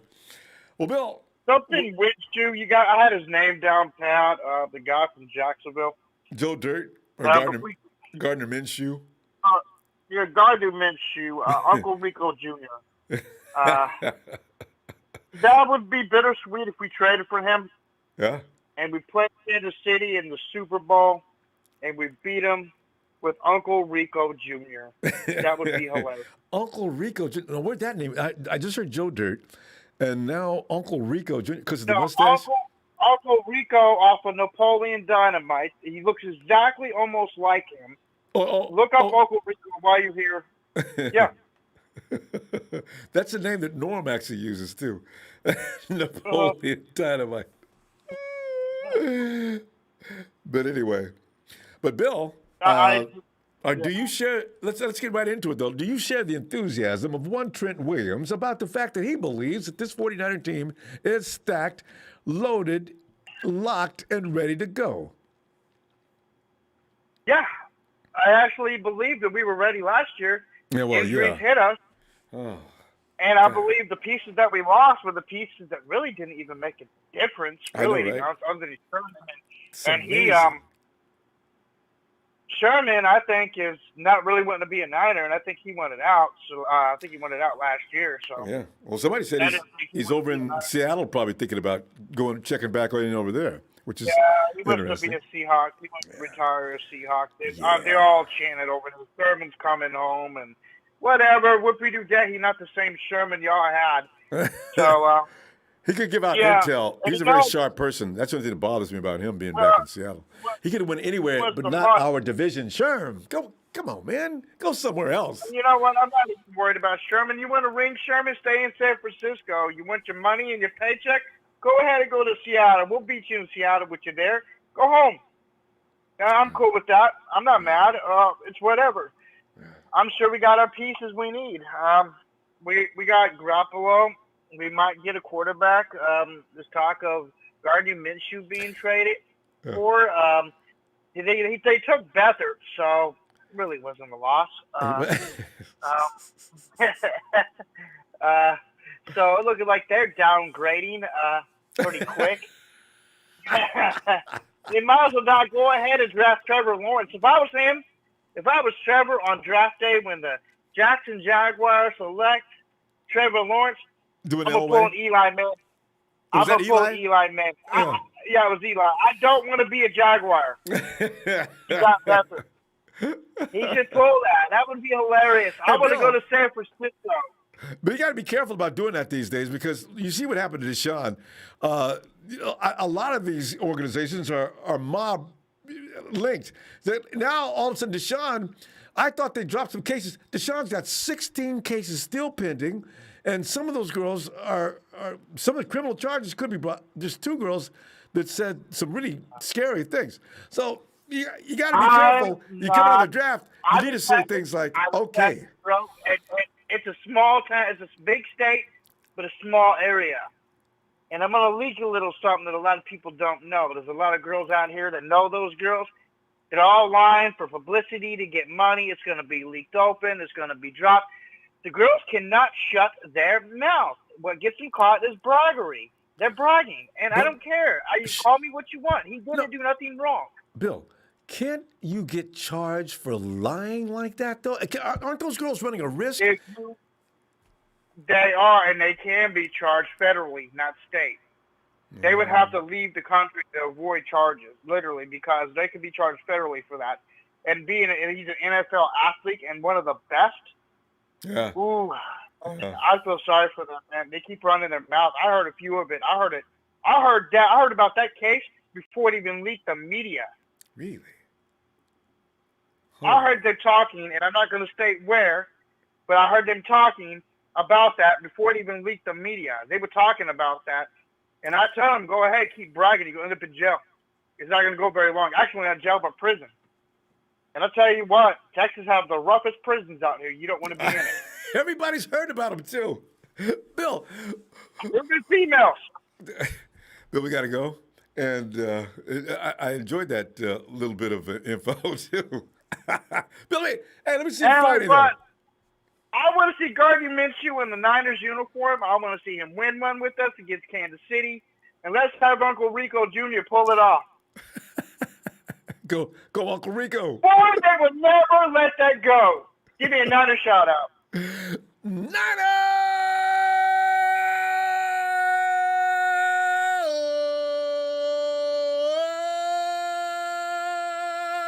for Bill. Like Bill. One more thing I want to stress in the fact. It's going to probably be live. One of the Niner fans go live. They're going to hear it, and I'm going to bring proof if they ever go live. But accordingly, wearing 49er material, you come into Texas, you consider it homeless. FYI. Thanks for that, too, Bill. Hi, Bill. Yeah. Let me see you Friday. Have a nice day. I wonder if Rudy rode in there with LA gear, what they think. And Morgan Coulter says, damn, do I really look like Russell? Have to see if I could get myself a girl like Sierra. You go, Morgan! Oh, it's Rudy again. Rudy, man. Okay. Richard Sherman trying to be a Ram. Really? He was on a podcast saying Stafford is a perfect fit with Rams. Says Stafford could win MVP with McVay and that D. Well, Sherm is becoming a con man. JT! What's up, Ronbo? JT, man, we're just sitting up here and enjoying the fact that 49ers are getting into that frame of mind that they need to get into. Captain Trent Williams out there telling the guys, listen, this team looks every bit as good as they did before they went to the Super Bowl, and I think we got this. And, he's just talking crazy. I'm loving it. And, hey, we signed K'Wan Williams back. Do you believe this? I thought he was for sure out of here. Verrett, K'Wan. We were supposed to be making a choice between K'Wan and Verrett. We got them both, and Williams, and Kowalski, and Jones. These are all the players everybody wants. JT, let me shut up. Ronbo, let JT talk. JT, give me some. Yeah. Let me be the first to say, Ronbo, I had a miserable day at work. It was hellacious. Oh. But when I got home today, I should have did it while I was at work because it really would have brightened my day. When I got home, I looked at the 49er news and that just, the signing of K'Wan Williams, the killer shark. Yes. Oh, he's back. That's my dude right there. Number 24. Yeah. So we got my boy K'Wan, Jason Verrett, the man. You know what? Ronbo, we need to go. I want to say we need to go get another corner, but you know what? We're all thinking that way. We're all thinking that way because we only got 3 guys. We need some backup. So, like Phil said, you go get a couple of kids and we need more depth. seasoning. We need more depth. Yeah. We need more depth in the corner position. I think we need to go after J.C. Horn. I like J.C. Horn. Yeah, everybody's talking about I think Horn. he's an aggressive cornerback. I want somebody who's aggressive, somebody that can go and go toe to toe with DK Metcalf, or we just need a corner. But hey, you know JT, what, Ronbo? Wait, JT. One question: happy. How much do you know about Horn? Does he talk a lot of trash? Oh yeah, See, I want him. If that's the case, because that's the kind of guy that's going to bother Metcalf. Yes, I like that idea. You want someone that can get in your head, someone that could talk some shit, back up his play, back up his shit, just back up his play. It's like Lee says, you hear him before you see him coming. I mean, okay, but you know what? Bring him in here. 6'2". I would love not also, if we don't go after the cornerback, take the best player available. I know. There's no telling what's going to be. JT, who's your favorite player? I mean, offense, defense, doesn't matter. Who would you like to see picked at number 12? You know what? Oh, I'm kind of torn, Ronbo. I would like to see McGlinchey get the hell up out of that damn offensive line. I think I'd like to replace him because it starts in the trenches, damn it. It starts in the trenches, and Ronbo. Ends there too. I like the sexy pick. I ain't gonna lie. I like a Ferrari. Oh, okay. So who's that? Because I still got this thing about Kyle Pitts. But who are you thinking? If what's his name? Not Slater, but the other guy. Forget his name. Penei. Penei Sewell. If he is on the board, Ronbo, no. You have to go after that guy. Yes, you do, but he ain't coming out of the top 5. Hey, Ronbo, crazy shit happens every day. Excuse my language. No, it's true. I've experienced that on a daily basis, just about. But yeah, sometimes it happens that way, and if the chips happen to fall that way, Rombo, you go after that guy. Yeah, absolutely. That's what you do. You know what? But if he does fall to 12, I guarantee you the 49ers are going to. They're going to have to sedate Kyle. Last year, Kyle was going crazy over Ayuk. If Sewell falls to number 12, man, he's a 49er. It's over. You're right. I'm telling you, Rombo. I'm telling you because it starts in the trenches. But if you don't go after Sewell, you go get I want Kyle Pitts. Yeah, I know, right? No, See? Kyle Pitts. I know. I want Kyle Pitts with George Kittle. Oh, that'd be freaking ugly. Freaking defenses can forget about it. That's a dual tight end set that's not to be denied. And also, you got to look at Z's, that dude from Georgia coming off the edge. Yeah. Oh yeah, I like him too. Yeah, you know what? You can never go wrong with a pass rusher because we need more depth in the pass. In the pass rush, but we need more depth in pass rush positions for sure. But you know what, Rombo? I'm just hella happy. We got pretty much our whole defense. We got it intact. All we could do is just improve. I know. That's all you can do. And stay the hell up off the IR and let's go. Let me just say one more thing before I go. All right. Rombo, I'm gonna say this right now, and then I'm gonna say it before anybody and everybody. I'm with Damian. Who did I hear?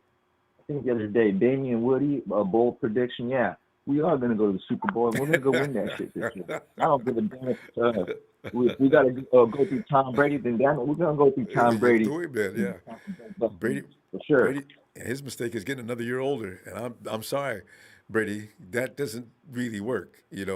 Father Time has not lost the competition yet. It's time to go get him. I'm telling you, Rombo, and with everybody down Jimmy G, I'm sure he got he's getting a whip out of that. He's gonna. Oh man, his gameplay this year. Watch, Rombo. We're gonna see some. We're gonna see something. Especially with Alex We're gonna Mack. see something. We're gonna see something. Let me get back to you on Friday. Be looking for you because we ain't seen you in a while, man. You're taking these long recesses. Come back Friday. Hey, I'll be watching. I just, I like to just sit back and listen. But Cool. I'll get back on here on Friday. All right, looking for you. Have a good night, fam. All right, Rombo. Be smooth. You too.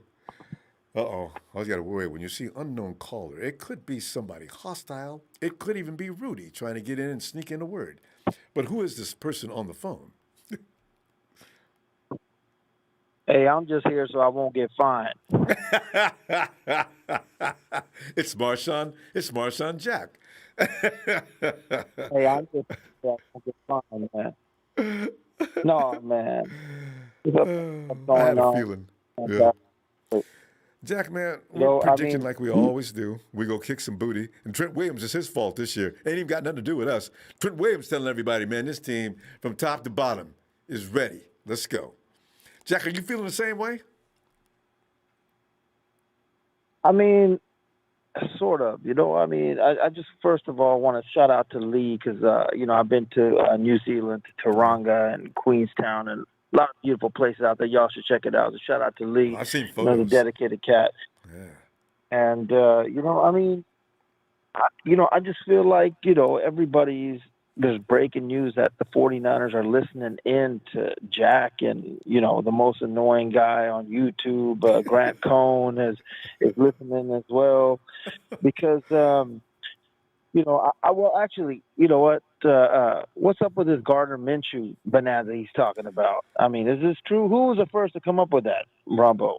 I saw that report. It wasn't, I don't know. I just saw it. I knew what they were talking about. And they said 49ers, with long CJ went over to Jacksonville, since they got way too many quarterbacks now, Minshew could be in play because they know he's the only guy amongst that group that actually could get anything in return, right? So it's got to be Minshew. And the 49ers haven't got a backup yet. Why they've waited this long, I have no idea, because they lost on Flacco, was probably the guy they should have got. Flacco knows the offense. Minshew is going to be another training project. Yeah. That is crazy, huh? Yeah.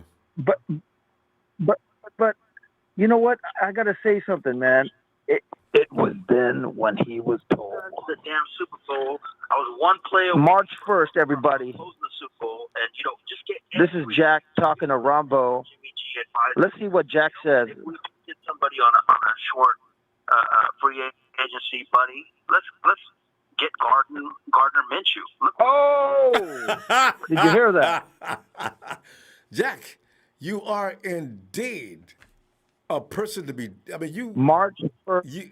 You know these things. I told y'all to get Gardner Minshew because he did a lot of stuff with nobody on his damn squad, and imagine what he would do with our people on the squad. And I also told y'all about Richard Sherman. Wouldn't it be crazy if Richard Sherman went from the Northwest Seahawks into the West to us, down south to his hometown? Yeah. But anyways, you know what I'm saying? I mean, Jack has to give himself some credit. But talking about credit, man, Ronbo, you are not a humble man, Jack. Listen, happy birthday more than anybody sings happy birthday. You know what I'm saying? But when is your birthday? July 1st. So, hey, if somebody calls me and remembers my birthday is July 1st and calls and sing happy birthday, man, I'm going to laugh. I'm going to pass out. Here's what we'll do, everybody, on July 1st. Jack is going to be the first caller, even though I'm later, whatever. Put me in first. And then when Jack hits the phone, everybody unmute yourself, and we're going to sing happy birthday for Ronbo. Everybody. That's how we're going to do it on July 1st. What? All right? I can't wait. and if we get Jalen Waddle, Jack is going to pay for a dunk contest to throw Ronbo in the pool.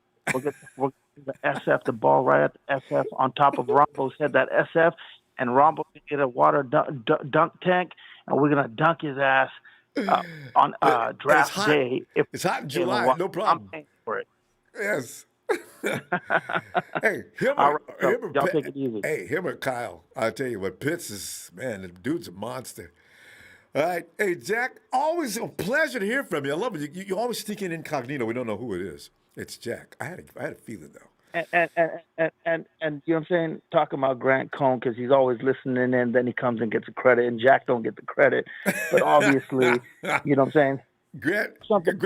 He's not my jock like Dollar Bill Will. I mean, they so broke, it's like they don't even pay attention. Ladies and gentlemen, Jack is back.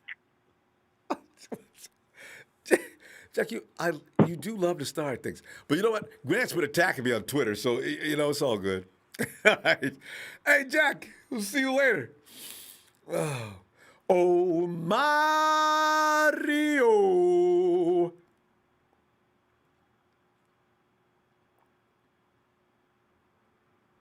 I don't mean Grant's been attacking me, but he's been hitting like on people saying nasty things to the Ronbo. Hey, Mario! All right. Hey, Jay. Rambo. Yeah. Jay, would you come on in here? Jay. What's going on? Jay, we have put together, all the boxes have been checked. All the people we didn't sign, we didn't need to. And then there's Trent Williams looking up and down the lineup saying things like, this team looks every bit as good to me as the one that was running it in 2019, and he's ready to go.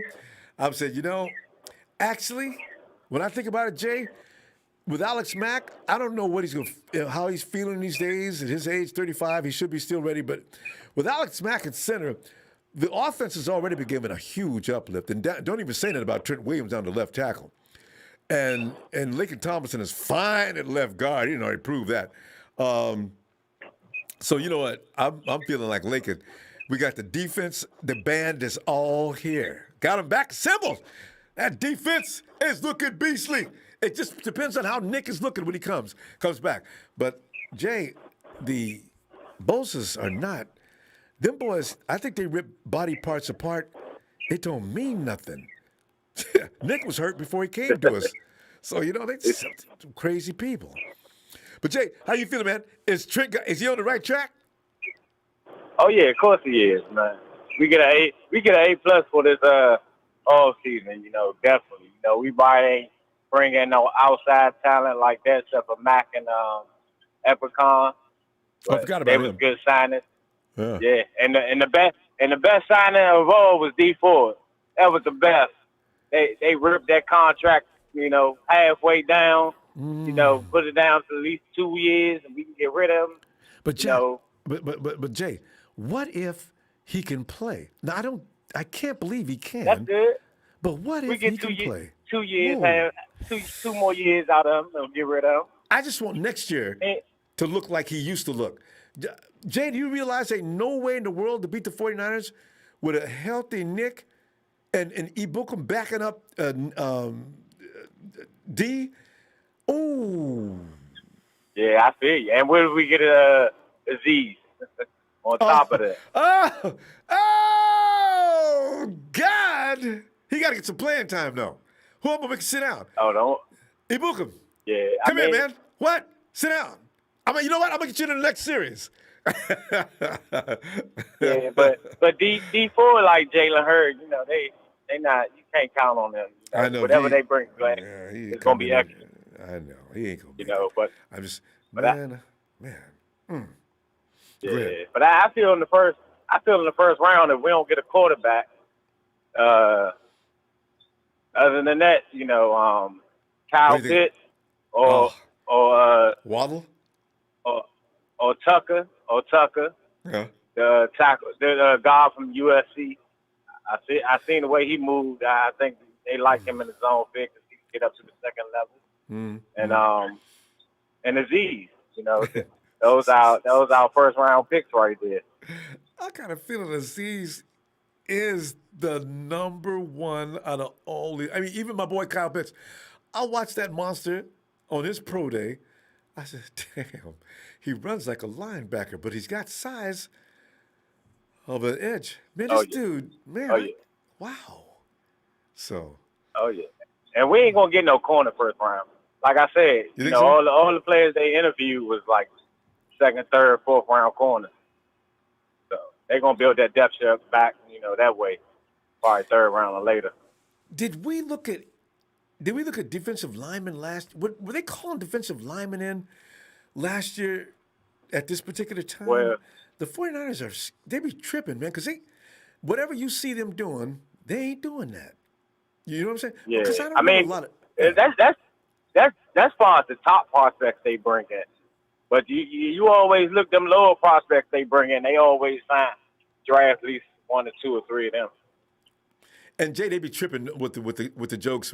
I mean, you go to film at their house, and Kyle's got on both of them, John and Kyle. They got the screen where the camera can catch the screen as to what they're watching. Like we go fall for that. Yeah, you right. Look at, what is Kyle watching? He ain't gonna pick that. Yeah, that's crazy. But our second round pick, we need a third receiver, and I see my man Chris Sims. You know, he like the same receiver I like. Everybody sleeping on Dame Brown from North Carolina. I was telling you about a couple of weeks ago. Chris Sims got him at his third receiver in the draft. And we love us some North Carolina products, Jay. You know what? You might be there, man. So hey, he was the number one deep threat in college football this year. Do Debo know him? Because Debo go in there and ratchet. Nah, he went to North Carolina. He ain't go to South Carolina. He went to North Carolina. Oh, okay. But he's different schools. 6'1", 205. he a track star. Uh-oh. You know what I mean? He remind me of IU Kirill. I think we need to get him second round. He's going to be a steal. And you know, if Kyle's already thinking about that. They seem to be switching back and forth on offense, defense. Because last time we got Javon Kinlaw first. Kyle said, okay, you go ahead. I got Ayuk.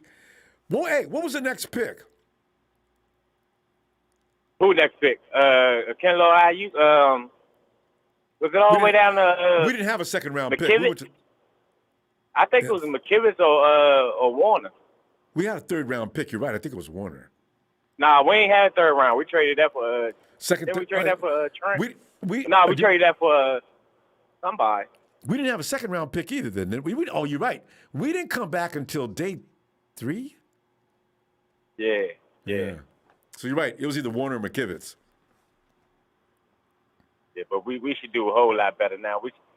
We should get at least 2 starters, two decent starters in these first 2 rounds, and then everybody else. Picks. We got we ready. Picks. You know what I mean? Yeah. You know, especially once Deshaun clear this up, do what he gotta do and bite this bullet, and understand. Yeah. Even if he ain't do nothing, he still put himself in a bad position. He gotta bite that bullet. I feel sorry for him though. And he in Texas. With that kind of trouble. My God. That's why I say he got to bite that bullet, go ahead, come out them pockets, put that behind him, understand he made a mistake. Even if he didn't sexually offend some of these women, maybe he did have a problem with the first couple of them. He did have massage. He probably had something sexual with. So then every time he went to an Instagram, he thought something was going to happen, and it didn't. You know what I mean? Oh, Jay, this is what I mean about children. Somebody need to talk to them. Don't get yourself in them situations. Jay, man, let me see you. Let me see you Friday, fam. And go ahead, Jay, and be careful out there. Already. Appreciate you, Ronbo. Appreciate the production. Let's go, faithful. We're going to the Super Bowl number 6.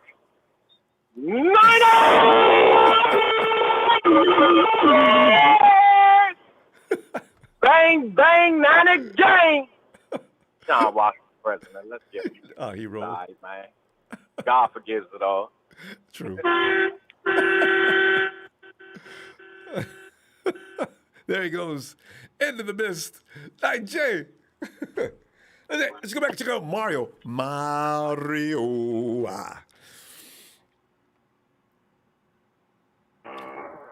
Hey, Ronbo. Mario, man. Yeah, sorry about that.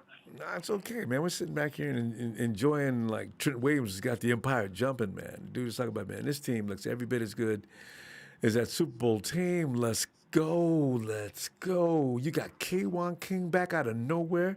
Thought he was for sure about to be a resident of the greater Kansas City area. No, he's back. I said, what? Whoa, I couldn't believe it. 1-year contract. KC couldn't do any better than that. That means he likes San Francisco. Mario, are you feeling it? Exactly. The Chiefs definitely don't have I'm sure the offer was lower, and I don't know. And for the I don't know. I think it kind of sucks that they're all 1-year deals. Well, I would think at least Tar or at least one of them would be at least a little bit extended, because it's just gonna be the same thing as this year for next year. Well, no, you got an expanding cap next year, so they can probably afford to. Oh yeah. It's gonna be expanding a lot. So no telling what's gonna happen between now and then. So they had those. They just explained to players this year. You know the situation. Let's get a 1-year contract done. Next year, you can pretty much count on it. We're gonna be able to expand this contract. This is a promise. I don't know if you believe Mario. If you're sitting there in front of John Lynch and he tells you, "All right, K1, listen. What I want you to do is you and I both know my word's good. I'm going to sign you for this 1-year deal because we're going to try to keep our cap in a situation where we can continue to contend, right? And I know you want to be a part of that. So can we get this done? And next year we'll be right back in here and we'll get this." And get something more appropriate for your skills. And I figure he's having that conversation with everybody he's signing, except for Trent Williams, of course, he had to do right away. But Kwaski came in for a 1-year deal. Tart, I mean, he came in for a 1-year deal. Then you got K1 doing the same thing. These guys like playing for the 49ers, Mario. That's the thing is. Exactly. And by the end of the year, you'll know who to give the contract to. Yeah. With seeing how they do. And they'll know if they deserve it or not too. You know, it's good motivation because now you got those guys fired up. They're not going to come in tail dragging next year because they've already been told, do the job, get paid, and looking forward to it. Yeah. I'm hoping that pass rush is going to make them look good. I hope they'll feed off that. I think so. We just need to keep those guys off the IR. We need ties.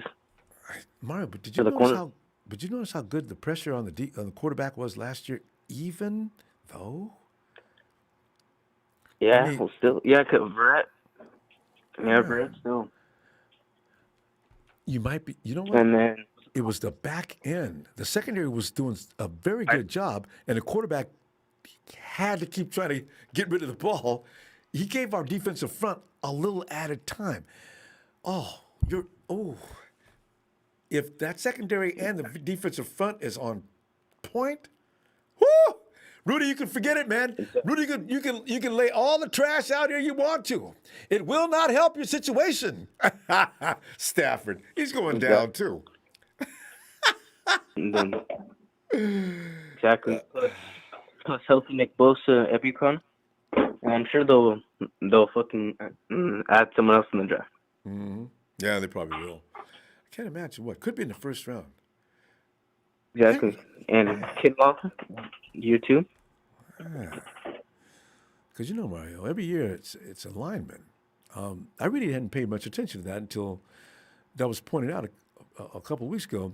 49ers get alignment every year, but the offensive lineman or defensive lineman. We have one offensive lineman. Everything else has been defensive lineman since Kyle and John got here. Do they switch up this year and go get the sexy pick, get a skill player, or do they go ahead and get another big, beefy guy? Oh, I don't know. I think you can't miss with either. If they get like a guard, that would be like a killer offensive line with Tomlinson and whoever that draft pick is, Mac, Trent, and Lynch. Well, the run. Put him at guard. That'll be too hard to stop. And Mario, do you know if that happens, that means our starting front offensive line, all first rounders. Our starting defensive line, all first rounders. Mission accomplished. Mike McGlinchey's has got to play like a first rounder this year, though. Come on, Mike. He'll be all right. I'm sure he'll pull it together. Isn't it like a contract? Contract year? Yeah, he is. Oh, Mario, that's it. That's the magic. Watch him play out of his mind this year. Even protect. Because Mike is one of the best guys in the league to run behind. He's just that you don't look for him to protect anybody. We'll see. Exactly. As long as Kittle's right next to him, make him move. Yeah. Trent will hold his own. We're going to get rid of that ball fast anyway. He's not going to have to work that hard. Mario, see you Friday. All right. See you Friday. All right, fam. Later, Ronbo. Later. And Eric Go 747. Hello. Forget about it, Ronbo. You know what time of the year? You know what time of the year it is, Ronbo? It's a time off season. Yes. Don't production over there to lock me in. Nice. Cut it loose, Mike. How the hell are you, Ronbo? Doing fabulous. Seeing K1 Williams sign dropped me to my knees. I said, I thought he was gone. I had already gotten over him. No, he's back. Exactly. Hey, listen, I got to say, Ronbo, I was really, really excited about that signing, honestly, But then I also started thinking, what the hell? Why wouldn't Saleh take him? You know what I mean? and how stingy and how cheap would the Jets being? Although they did spend pretty big in free agency. They got some offensive weapons over there. So maybe after their big spending they were a little strapped down or whatnot. But and got scared. I could have swore Saleh was going to take him, Ronbo. All of us I really did. So Saleh loves him. Oh, that was a pleasant surprise.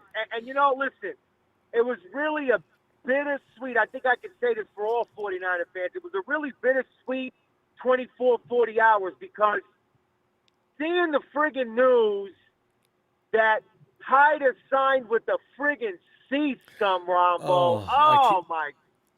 That was friggin' heartbreaking, man. No loyalty, Ronbo. No friggin' loyalty. I don't know what it is nowadays. And I get it. People are going to say, you ain't going to be loyal. Yeah, whatever. Jerk me off. You want to go for the more money, go for the more money. But don't go to the friggin' rival team. You know what I mean, Ron?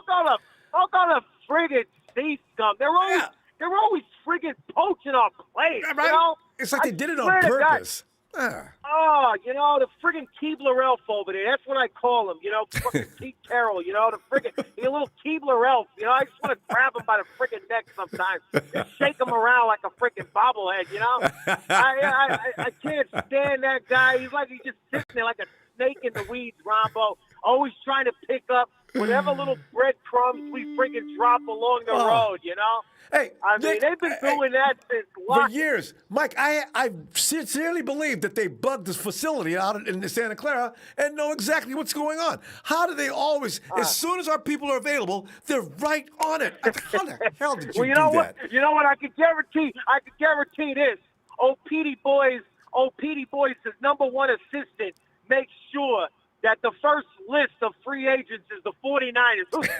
Who's going to be a free agent on the 49ers every year? That's the first friggin' paper that old Pete gets to start free agency. I guarantee it. And this goes back for years. Years. And here's the thing. And I got to be honest with you, Ronbo. What broke my heart even more than him just signing with the friggin' sea scum. In all honesty, for what they got him for, I would have really liked to see the 49ers step up and at least match that to keep. Yeah, because, it wasn't that much. He was exactly, Rob, a little over $5 million a year. I mean, hell, what we give B.J. Jones, like $2.5, $3 million we gave him over there. Yeah. And so, I would have liked to see them step up, and here's why. Because last year had to be one of the hardest, most abysmal showings for our defense in some time. You know what I mean? We've always managed to keep somewhat of a decent defense. You know what I'm saying, Ronbo? Mm-hmm. And to see what we saw last year, and that kid Hyder was one of the main bright spots of the season for us on defense, Ronbo. I mean, agree. The way he was able to get after the quarterback and get sacks with absolutely no help from nobody else. There was no other friggin' threats out there along our defensive line that made anyone get scared. And yet he was still able to get in there and get his sacks every game. He would make a couple good plays on the quarterback. So I would have personally, I know we got the Ebookum kid or whatever his name is from the Lambs, but I personally would have liked to have seen Hyder on the opposite side of Bosa and seen what that would have done because, there was a lot of friggin' games, Ronbo, where they double-teamed Hyder, and they wouldn't have been able to do that with Bosa out there. Yes, you know what I mean? And especially Bosa, and then you slide Armstead back in the middle where he belongs. He's more trouble there. Now you got Hyder free. He's going to go one-on-one. You're right. Definitely. So I don't know. Maybe you were on to something a little earlier. You was talking about D Ford. Maybe the whole friggin' year off, and Ford can come back like an old fixed Cadillac or something. And well, you would think so. Maybe he'd come back. I mean, maybe he had a whole friggin' year off, and then if you count how much time he missed in the year before that, it was almost like a year and a half. You would think he'd be thoroughly healed up. But Mike, here's the thing. Here's a guy that gets a calf strain, and the rheumatism and lumbago or whatever he's got rolls all the way up into his neck. That kind of worries me. So I don't know if I wish he could play this year, though. So we'll see.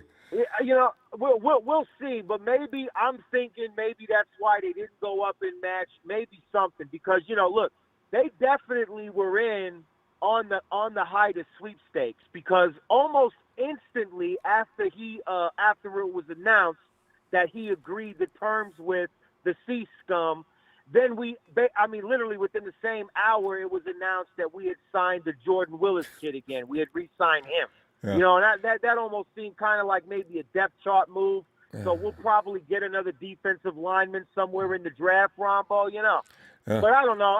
That's my thoughts on it. I'm glad you're Mike. Two things I wanted to talk about, And it was good stuff, and you're just on time too, Mike. As usual, I can't wait to hear from you Friday. Definitely, will do, Ronbo. Sounds good. You take care of yourself. You Listen, too, fam. All of your faithfuls out there, even the ones that hate on Dynamite, it's all right. You can't do nothing about it, But drink more haterade, that's all right. But all the peoples out there that shout out to Dynamite, I want you to know I really appreciate it sincerely. All right, from me, I really appreciate that, and I appreciate you, Ronbo, for having the platform on here. All right, all of you be safe, and I'll talk with you on Friday, Ronbo. Looking forward to it, Mike. All right. All right. Forget about it. Forget about it. Is right. All right. Oh God. Who could actually hate on Dynamite? You got to be kidding me. Ellis, I'm getting a note. This is especially for you. 97029. 970-29, Ellis. All right. Hey, John. Ronbo. John, man, I'm rolling around in cornmeal and flour. I'm getting ready to jump into a skillet of hot olive oil. That's not a good joke for right now, is it? Because we know about another guy that's having problems with oil. Hey, listen. If you're a Deshaun Watson fan, I'm just playing. He'll be fine. He's going to get out of this. John, though, seriously, we're looking at the exuberation displayed by Trent Williams, and the dude is like, he's all pumped up. I mean, are you feeling it? And K'Wan Williams is back. Kowalski T, these guys are coming back for peanuts. Can you believe it, John? This is the kind of organization you like. First, Ronbo, I want to be, honest to you. The last time I called in, I lost my temper. And I want to apologize for the people in the chat. Just listen, Ronbo. Yeah. I know there are people who, hate on me. They say I talk too much. That's okay. I want to apologize to you guys. My mother taught me bite your tongue and apologize. So that's what I'm doing. I'm also apologizing to you, Ronbo, because, that's one thing how I was raised. Like I said, I'm old school. So even though, it is what it is, and that's the internet for you. No, but let me answer your question. Okay. In February, after the Super Bowl, a lot of 49er fans and yourself were very concerned. And I said, Ronbo, trust me, John Lynch is going to find a way to do something. And I was like, I think we're going to lose, maybe some of our key players. I was talking to, what's his name, Ryan Sakamoto, the Beast Rider, and he said that slot corners in the NFL were basically not valued this year. So that's one of the reasons why he came back. Jaquiski Tartt, a lot of NFL teams, the same thing. That's what they said. As far as strong safeties or safeties? Yeah. They said, his injuries, concern. And even Robert Saleh said, I don't want these guys. I don't know why he didn't want these guys. And he was saying, I love these guys. They're like my sons and all that stuff. And he didn't go after them. So it is what it is. It's good for us. John, because at the end of the day. Before you get out of this thought, though, I want to ask you this really quick question. Do you wonder, though, the guys that get hurt a lot on our facility, do you wonder if they went to another facility, they'd have the same bad... John, I swear, I keep wondering, is it Santa Clara that we every year end up with guys coming off the field on a stretcher? How come? And we're worse than everybody else. It's not normal. So if they went to the Jets, they may be fine. Like I really don't like to talk about the Santa Clara Stadium. I live in the city. It's a very touchy subject. If you come to the city, talk to 49er fans from the city, they're still pissed off. Well, should in week 2, in 2019, our year, the Super Bowl year, the NFL sent a person to inspect the field, and they said, "Hey, Jed York, you have to remove all the grass and put new ones because it's unsafe." And that's very concerning. That's very concerning. Like, we played in New York after we got hurt. The NFL, they inspected it and they fixed that mess up. Why did we not do that? So, it's a very touchy subject. It's a very touchy subject when it comes to Levi Stadium, talking to a San Franciscan like myself. And I have a lot of friends who live in the Candlestick area. Yeah. They're not really happy, but it is what it is. So personally, that's a different, story. But at the end of the day, I'm really happy what John Lynch did. He restructured everybody's contract. The money dude, or whatever his name is, he did a really good job. Yeah. And we still got more money coming in, because who would have thought D4 was going to restructure his contract twice? So personally, never seen that before. Personally, I believe if Jimmy G stays healthy and he plays the whole season with the team that we have on offense, what they did for him, the 49ers could be a playoff team again. But just like always, I'm a person, let's not go crazy. Let's wait for the season to start, take it week by week. And if the 49ers do what we did, go like 8-0 again, then I can start saying, all right, I have confidence. But right now, I slow down. I'm happy what we have done. And all these players realize, hey, our market is bad. And a lot of them came back, the most really good, like K1, Trent Williams, Kyle Juszczyk, they came back. And I was watching Good Morning Football, and Kyle Juszczyk, one of the guys asked him, hey, what do we have to do to believe you guys? They asked him that. I don't know why. And Kyle Juszczyk was very calm. He said, I like Jimmy G, we all like Jimmy G, John Lynch and Kyle Shannon, they love Jimmy G. So at the end of the day, Kyle Juszczyk, like I said, a week before he got his contract, he said, that's my quarterback. Hey, Juice has been the first guy that I don't know why people keep asking him that. He's got to know he's not going to change. John, awesome stuff as usual. I mean, let's, you and I both are still mad about that situation with the Candlestick, but we'll talk more about that. But fam, we'll see you Friday, okay? All right, Ronbo, shout out to all the chats, even those who hate on me. It is what it is. I like it. That's the internet for you. But just like your buddy Norm, Niners all day.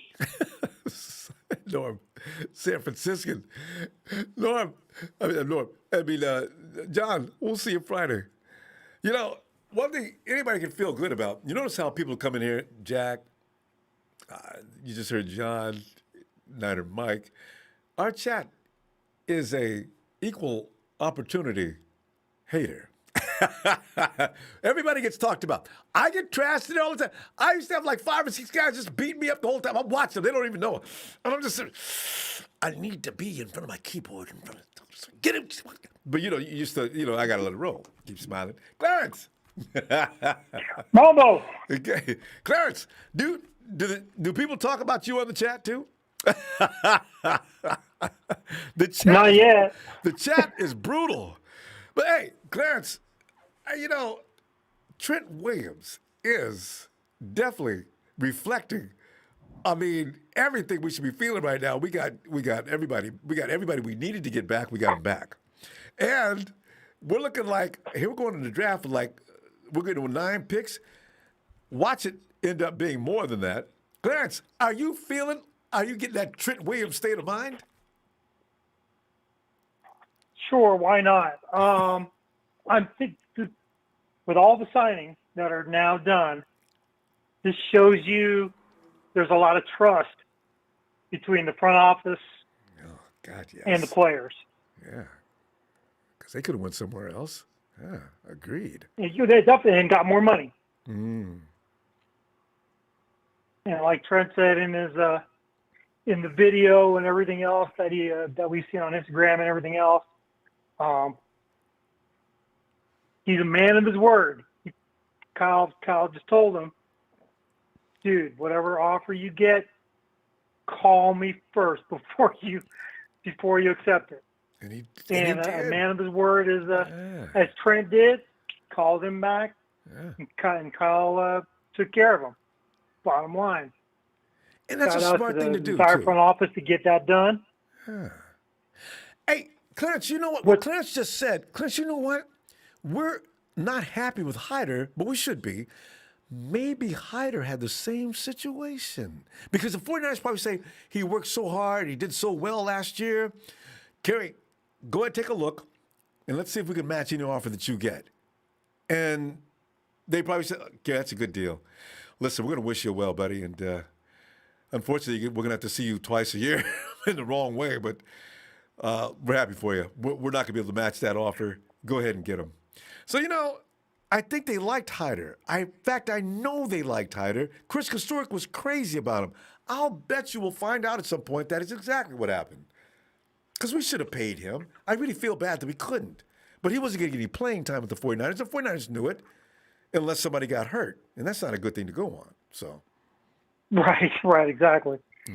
And then the other thing I thought about was, so all these cats, except for Williams, for the most part, got 1-year deals. Yep.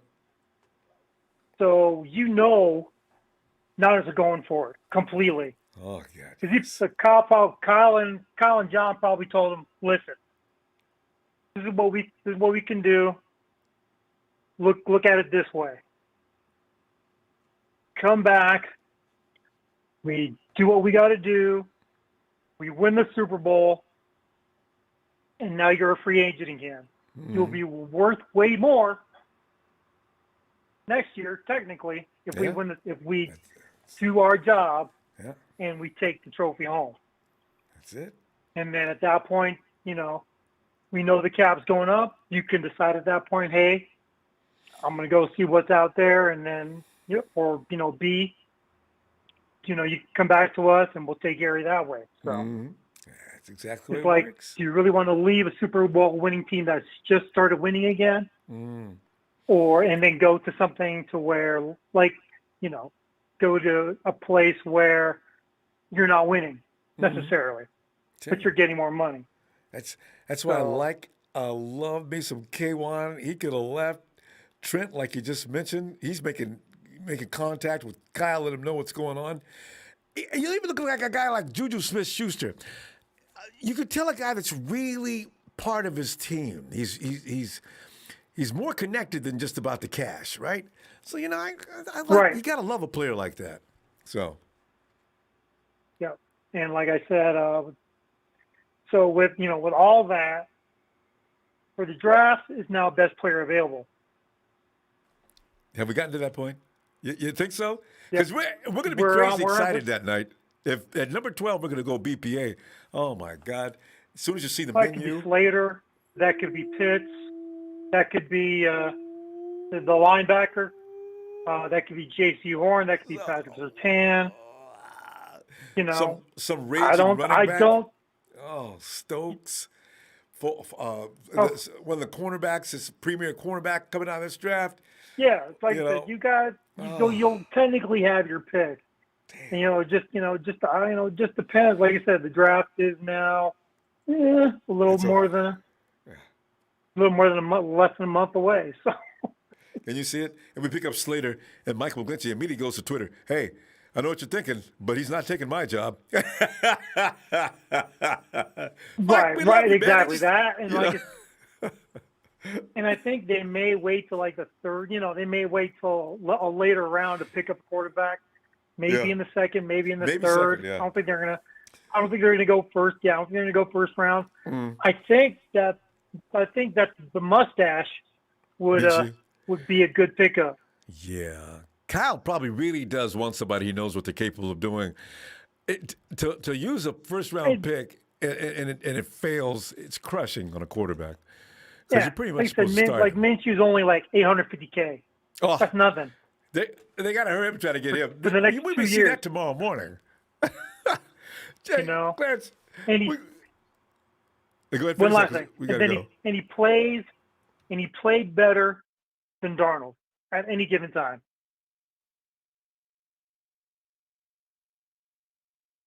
So, anyway, Ronbo, you have a good night. All right, Clarence. Have a good night. God bless you. Take it easy. And Denise. How's it going?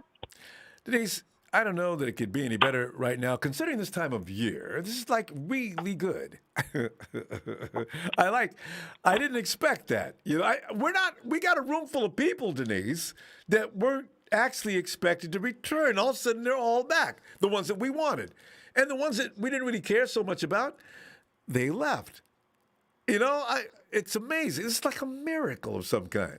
And then you got Trent Williams running around singing Goombaya all over the locker room, apparently. You know, I love this. Are you feeling Trent on this?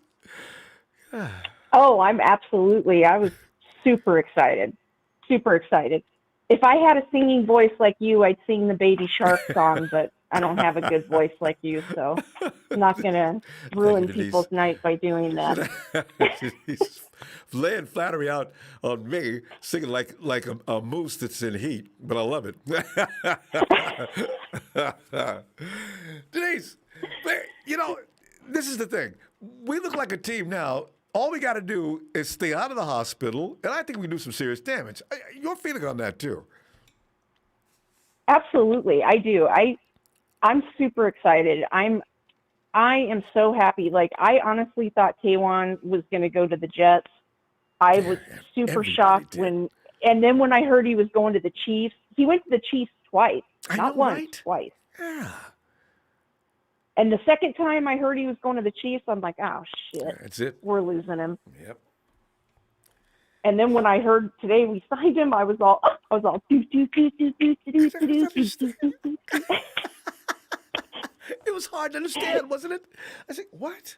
Wow. The 49ers have got some real serious attractions going on there. How do you get these guys to come back? You know what? I'm telling you, everyone talks shit, but seriously, we've got a good duo in the front office. We really do. I mean, fantastic. It's better than it's been in a long time, and I'm like, and I know everybody's like, yeah, whatever, blah blah blah. No, She's a Kyle lover. I am. Nobody's going to disagree with that. I'm not going to lie. It's either that or Trent Baalke, and there's no comparison there. And you know, McLuhan wasn't bad. Oh God. Who was before him? You know, this goes back a long way, Denise. These guys are really going to end up being one of the greatest front office duos of all time. I got a feeling at some point down the line we're going to start talking like that. Yeah, I mean, like, look at all the people look at all the players we got back that, like, all of us, like, we're like, oh, we're doomed. Like, we're not bringing all these people back. Like, you know. And you know, I do agree with Niner Mike. I was hoping we'd get Hyder back. I really was. Everybody did. He worked worked so hard. You know, I'm gonna feel bad about him. I still do. You know. And of course, who did he flip and go to? Oh. The Sea Chickens. Ugh. Every year. Did he? I'm like, shit. You would. I'm like, at least if you would have went to with Saleh, I would have been like, yeah, that sucks, but okay. But yeah, no, you can understand had to go that. There. Right? And then it's just like every time you got to change the locks on your door after the girlfriend or the boyfriend or the roommate just left under hostile circumstances, right? So what does Kyle do to the playbook now? There's got to be a few altercations because our people are going over there giving intel, you know. They probably put him in a room and tie him up and put the lights down on him. Okay, what do you know about the 49ers offense? You know? You know what really irritates me is, like, I'm like, first of all, I can't stand, I can't even think of his name right now. The damn coach over there. Carroll. Oh, God, yes. Gum chewing Pete. Every time oh, my God, yes. That gum chewing, it just, oh, God, I can't stand him. But anyways, like, I'm like, we get the players, we school them up, we get them all ready, and then they swoop in and take them. It drives me crazy. Mm-hmm. And as I say, I Really. know they're draining them for every little bit of info they can get. That's what really burns me up. I say, Pete, you really, if you, man, God, do you really want this player, or is this just your way of making your connections with the 49ers offense and defense? We got a Spoon over there. You got Hyder. These guys know our defense in and out. Do we have any offensive players? The only thing we have going for us where Spoon's concerned is, if we knock Spoon out a couple times, he'll lose all confidence, and we'll be good. Oh, he'll play his best ball now. Look what happened to DJ Reed. Reed looks better than I ever saw him playing for the 49ers after he got over there. How come? That is true. I can't actually argue that point. That's valid. I don't get it. Carlos Hyde looked a little better. Not much, but a little. So, I was going to say, Carlos Hyde, I kind of disagree. He was all right, but I don't think he really took off. No, because Carlos is making me awfully tired when he was in San Francisco. That's why I thought he was doing a little better at Seattle. Because Carlos, why? There's a massive amount of humanity there. There was a hole over to the right. Why did you do that? Yeah. Man, that used to. But you know what? I love it. Like, I love that. It's so awesome to hear, like, Trent Williams say, hey man, look, he's like, I have the utmost respect for this front office. He's like, they tell you like it is. He goes, we all know it's a business. He's like, but Kyle doesn't bullshit you. And He that's tells one of the you like wonderful it things is. about this organization. Denise, we ran out of time. I love hearing from you. We don't get it in his office. We want to. Denise, she is the lady of TNT. Denise, get back. Shout out to all my TNT brothers. Yes. All right. Talk to you later. Nice, Denise. Bye. And there he is. Good night. Good night, Denise. Slick. And the San Francisco 49ers are heading back to the Super Bowl. And they are facing, it doesn't matter who the hell we're going to play. We're going to win that shit. It won't be you, Rudy.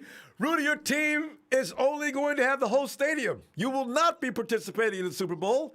So stop leaving these little silly messages in here.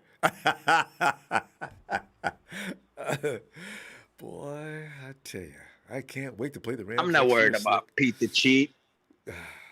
He is irritating, though. I mean, they can know the playbook in and out, and they still can't stop us. So it doesn't mean a damn thing. I know it's all about the play call. So you're right. I don't even know if Spoon knew the playbook in and out.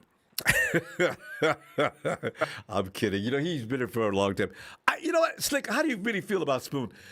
I don't want to condemn him. He wanted to play there in the first place, though.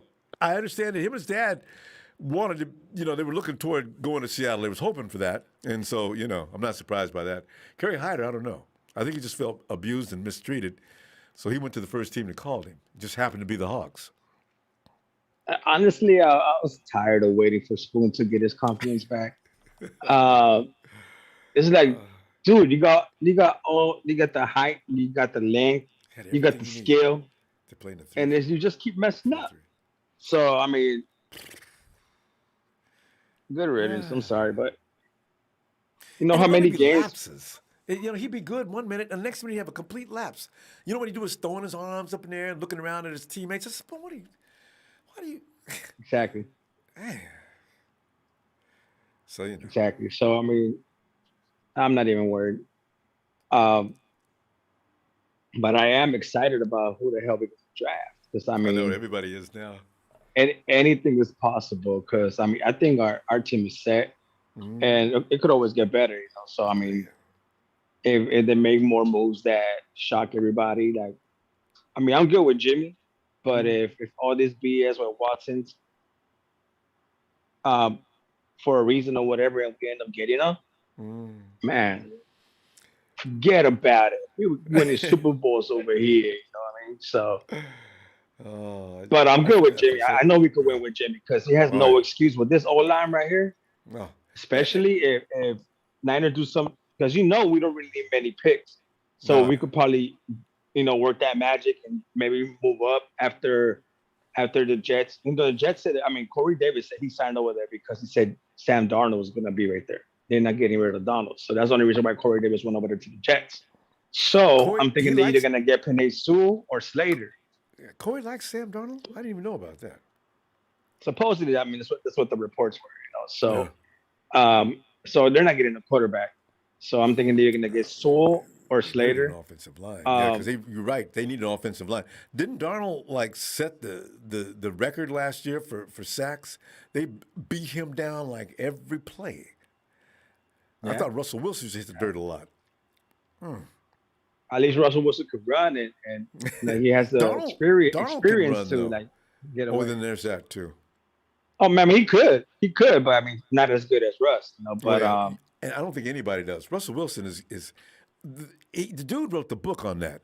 I mean, and I think how many times in the fourth quarter, and you know it's coming, Wilson sucks the defense in, they run right past him like magic, and Russie runs for 20, 30 yards every time we've seen him. But I think this year's going to be different. I think that this defense is going to be way more aggressive. They're going to blitz more. I mean, hearing Tart talk in the live with the RSF 49ers, he was talking about like everybody's like working out hard, like T Moore, like he said he got even bigger. And that's all he needed to do. He said he got even bigger and stronger, faster and all that. So it's not just him; it's everybody. And you see Kittle work out; he's working out with. But George, this is all the time for him. Yeah. So and for all we know, like Jimmy G is working out with other receivers like Brandon Ayuk, and because I seen Debo, I seen Debo working out. I don't know with who, but he was out on. I don't know if he's with Jimmy, and I seen Ayuk working out with Fred. So I mean they're all putting in work. They're all ready for the Super Bowl. So they got something to prove this year because last year we was embarrassed. Not this time. Yeah, Jimmy G, like he gets hurt like every other year. So this year means he's not getting hurt this year. So God, with that old line, man, he's gotta stop getting hurt. But I think we're gonna draft either Darisaw or Barrett Tucker from SC because he looked great today at the pro day. And the South Carolina. I don't know how we're gonna do it, but I think we're gonna get Barrett Tucker from SC, and we're gonna probably trade back up to get J.C. Horn.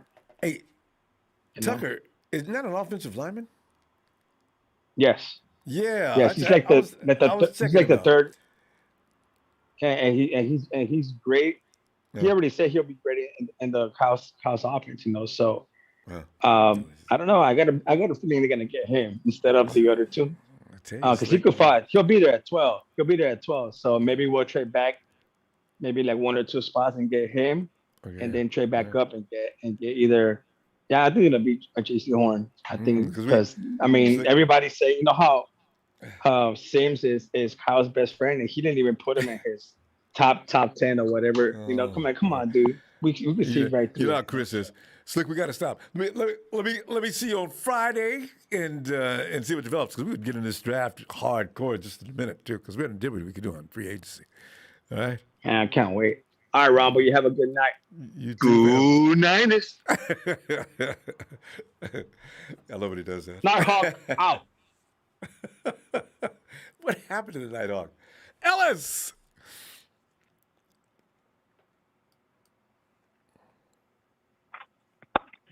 Ronbo.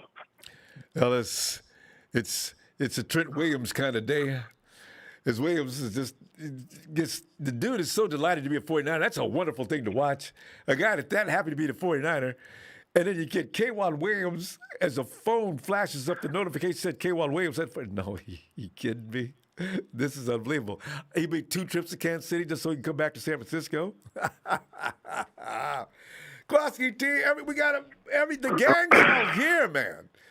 Ellis, what are you feeling? Man, it's kind of crazy how we all underestimated the cap and the different things that they were able to do. So it worked out. We got some guys on some 1 years. We got guys that are going to be here for a few more years. And I mean, shit, Trent Williams was a phone call away from being a Chief. So I'm glad we got him. It's cool. I feel good.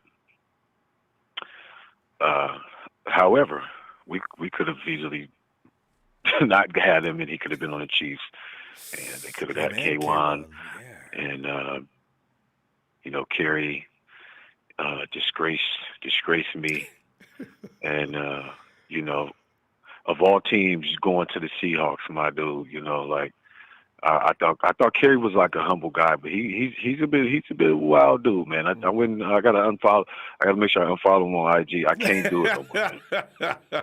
I can't do it. You went to the Seahawks, my brother. Listen, Jimmy Ward, if you're listening to this, we love you because you didn't go to the Raiders for more money. You wanted to be a Niner instead, and that's why we respect you and many other things. Yeah. So shout out to Jimmy Ward for setting the bar high and the standard of what a real Niner is. I mean, he came and there's probably the end of it where we kind of were trying to BS him with the money, but he could have signed a 1-year deal and got some guaranteed money, got some good money, and then could have went back and then kind of maybe smelled himself a little bit. Come one more year and come do it again, bro. Yeah. You know what I'm saying? That's what I'm saying. Look what JV did. Look what all these other guys did. I mean, we unless they were trying to pitch him another vet minimum or something like extremely disrespectful. And I know you had some sacks and things this year, and we greatly appreciate it. I just was talking about how valuable he was to the defense and how much he meant. But man, you just left and went to the Seahawks, so everything is void, my boy. But anyway, yeah. But so moving on from that, but Trent was, he was right there kind of teetering too, you know what I mean? So I'm just glad we got through that got through that and we don't have to talk about it much anymore. We can look forward to this draft.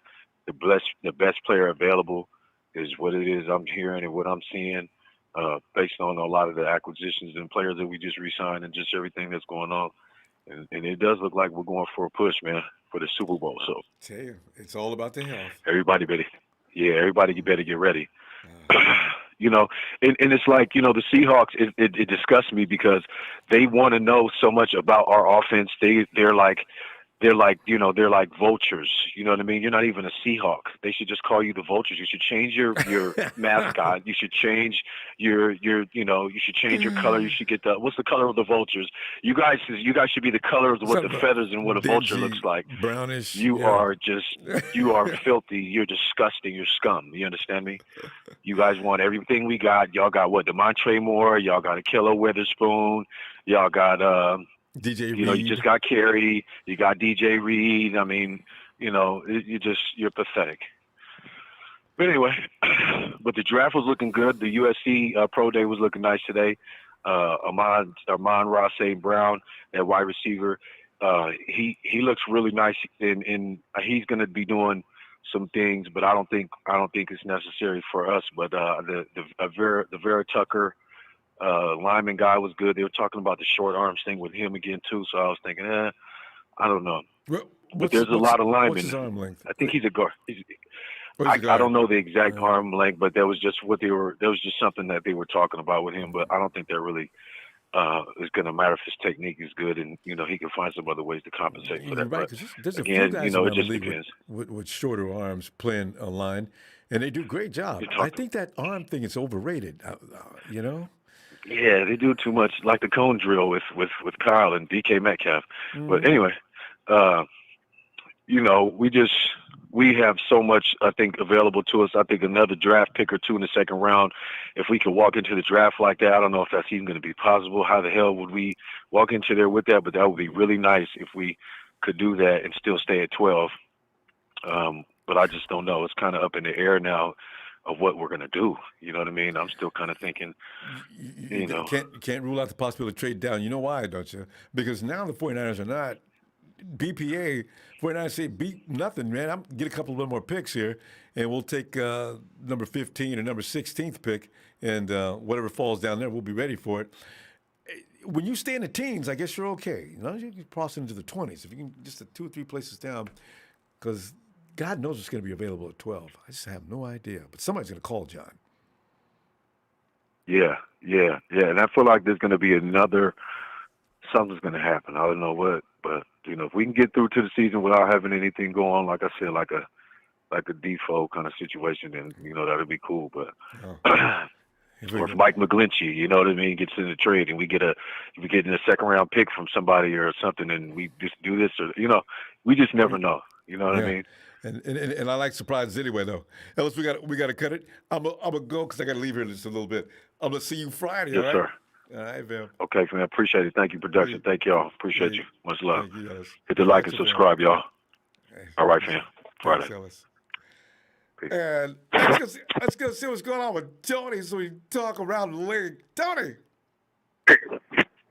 Ronbo, how are you? Doing great, Tony. The shock, and K1 Williams was going to play any place but San Francisco. And so that's kind of one of those things that you just figure something has to stem from that. How in the world did he come to San Francisco? So he wants to win. Yeah, Trent Williams is running around partying like a little boy. Say, but you know what's going on in Atlanta, GA? Ronbo, we don't have any money, man. We don't have any money. He cleared all that cap space. We signed Octavius Mingo. Remember him, the former first-round bust? Used to be with Cleveland, a few other teams. He must have been a really bad news because I can't even remember this name. That name sounds familiar, though. What position? Yeah, that was just a depth move. Depth for depth. We signed Mike Davis, though, the former 49er running back? Yeah, Mike Davis. Yeah. Played with the Bears a little bit, Carolina. Yeah, so I think he's going to be our number 2. He's been so around. I like that line. Hey, who's running the ball for who is running the ball for the Falcons right now? Well, Gurley is a free agent. We're not signing him back. How can I forget? Our number 2 was Brian Hill. He's a free agent. We're not signing him. I think we're going to draft one of those top kids, man. I hope we can get Najee Harris, but not the first round. Yes, that's the guy I like. He's out of Antioch, California. That dude, man, not Najee. That dude is the he's got the right size, speed. You can use him in any number of ways. He's not just a running back. I don't know about Najee's blocking, though, but he is strong. So, that'd be a good built. pickup. His lower body is built, too. His lower body Najee's like 225. Najee's come through that line. But we also, you know about those 2 kids from North Carolina? They're both coming out. Levante Williams, I like him, too. And Michael Carter. So I like Levante Williams. Yeah. So that first pick in the second round, pick 35, is where I'm hoping we'll take a running back. Sounds like you might have to. Though, wouldn't it be funny? When's the last time the Falcons and the 49ers made any trades with each other? Other than Kyle wasn't a trade. He just came on over because contract ran out. Probably so long for me to remember. I still remember the Falcons. It's amazing how around the league, certain teams always seem. I guess Kansas City is a team that we've done way too much trading with. The Raiders and Seahawks, they love to wait until we lose somebody or waive them or something like that, and they pick them up. Teams we just can't stand. But yeah, we never trade with anybody. Denver, I guess, has become a partner recently to some degree. Yeah, but New England with us. Is that right? Is it Patriots and Falcons, huh? Yeah, that's how we did the Sanu trade Mohamed Sanu. Certain GMs just trust each other, I think. And once they develop that kind of relationship, they go back and forth. That's got to be it. Ronbo, I got some good news, though. I got some more good free agent news. What's that? And I didn't even know this guy was a free agent. The Washington football team has those 4 young studs, all first-round picks on the defensive line, right? Yeah. They followed you guys' mold, is what they did. Well, all Ryan Kerrigan? You know Ryan Kerrigan, the veteran that was a former first-round pick? His first 8 years, he had 10.5 sacks or more. Yeah, he had his playing time has decreased, but he was in the rotation with them, and he had 5.5 sacks in part-time duty. He's 32 years old, a former first-round pick, and he's a free agent. He was perfect for us or you, but we don't have any money. The thing is, Ronbo, I don't know what he wants. If you can get him for cheap, that would help y'all defensive line. Yeah, no, is he talking vet minimum? Because, in fact, did you mention that Kerry Hyder just left on us, and we need a guy that's really talented that doesn't mind waiting his turn. Because Hyder was going to, if Nick didn't get hurt, Nick comes in. I don't know that Ronnie Blair already left us. Ibukum, I really don't know. Ibukum's a high energy. I don't know what he's going to look like. If he looks good, I guess Hyder wasn't going to have a chance to get in. So he would have been a guy that had to wait, and if his time comes, it would come. But if not, he may have to play a lot of time doing nothing. I don't know that he should be doing that. When you get nearly 10 sacks, you're supposed to play somewhere. Ryan Kerrigan had 5.5 sacks in part-time duty, filling in, rotation for those 4 young studs on the line. Yes. And he's 32 years old, former first rounder out of Iowa. The guy's motor never stops. See, there's a few of those guys. You look at Alden Smith, our former stud, playing with the Cowboys. I don't think the Cowboys re-signed him either. So there's these people around. Tony, by 2 weeks from now, a lot of these guys are going to get placed. Now you can really lowball them. It's dirty, but it is the way it is. And because if I call you in, Kerrigan, you call Kerrigan, anybody else. So you want to play ball this year? And what's he going to say? No, he's going to say yeah. Well, you want to win. Yeah. But like I told you our last conversation, watch out for Arizona. They are going to be tough. Don't tell me about them. I've already got worries about them. Tony, this goes back 2 years with me. As soon as that Kyler Murray got over there, I didn't know anything about Cliff Kingsbury, but I knew about Murray. Man, we don't have good luck with them kind of. This boy moves like lightning around the field, man. Ronbo, check this out, Ronbo. And I'm not trying to scare you. I'm just going with their wide receiver. I think they got the best wide receiver core in the league. Check this out. They do. They got two of the best of all time. They got a perennial All-Pro in DeAndre Hopkins. They got 2 former perennial All-Pros in Larry Fitzgerald and AJ Green. Then they got a young star in Christian Kirk. And then they got those 2 young kids, Andy Isabella and Keyshawn Johnson. Tony, you can stop now. I already know about that. It's worrisome. But we go get Kyler before he can throw anything, so we'll get him. Terry, yes, sir. It was fun. If you get a chance, I'll be back here looking for you Friday. Yes, sir. And Tevin Coleman, who used to play with us and you guys, signed today with the Jets 1 year. I know. So, but good talking to you as always, Ronbo. Hey, same here, Tony. Talk to you later. Yes, sir. All right. Night. Yeah.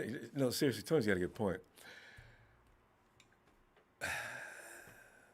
You know what? We just got to keep Kyler Murray on his horse. He's got to look a lot like Patrick Mahomes did in the Super Bowl. Don't let him sit there because he doesn't need Cliff Kingsbury to beat you. You know what I'm saying? I told you about that when you remember you said, "Oh, don't worry about the Cardinals, man. It's Cliff Kingsbury's team, man." I told you they gave us more hell in that first year than any other team in the league, other than Lamar Jackson. Damn, that was rough. But you know what though? As I say, somebody figured something out. I don't know if it's D'Amico or who, but somebody figured something out about how to deal with Mrs. Murray's baby boy. Had him laid out. I couldn't believe it. Oh, Niners! Get that! Get him! Fam, I'll see you Friday. Have a great night. And just think on the same plane as T-Will. We got the team. Let's go. Oh, did I say thank you for the contributions? I should do that. Guys, thanks for the contributions. Really appreciate that. Niners!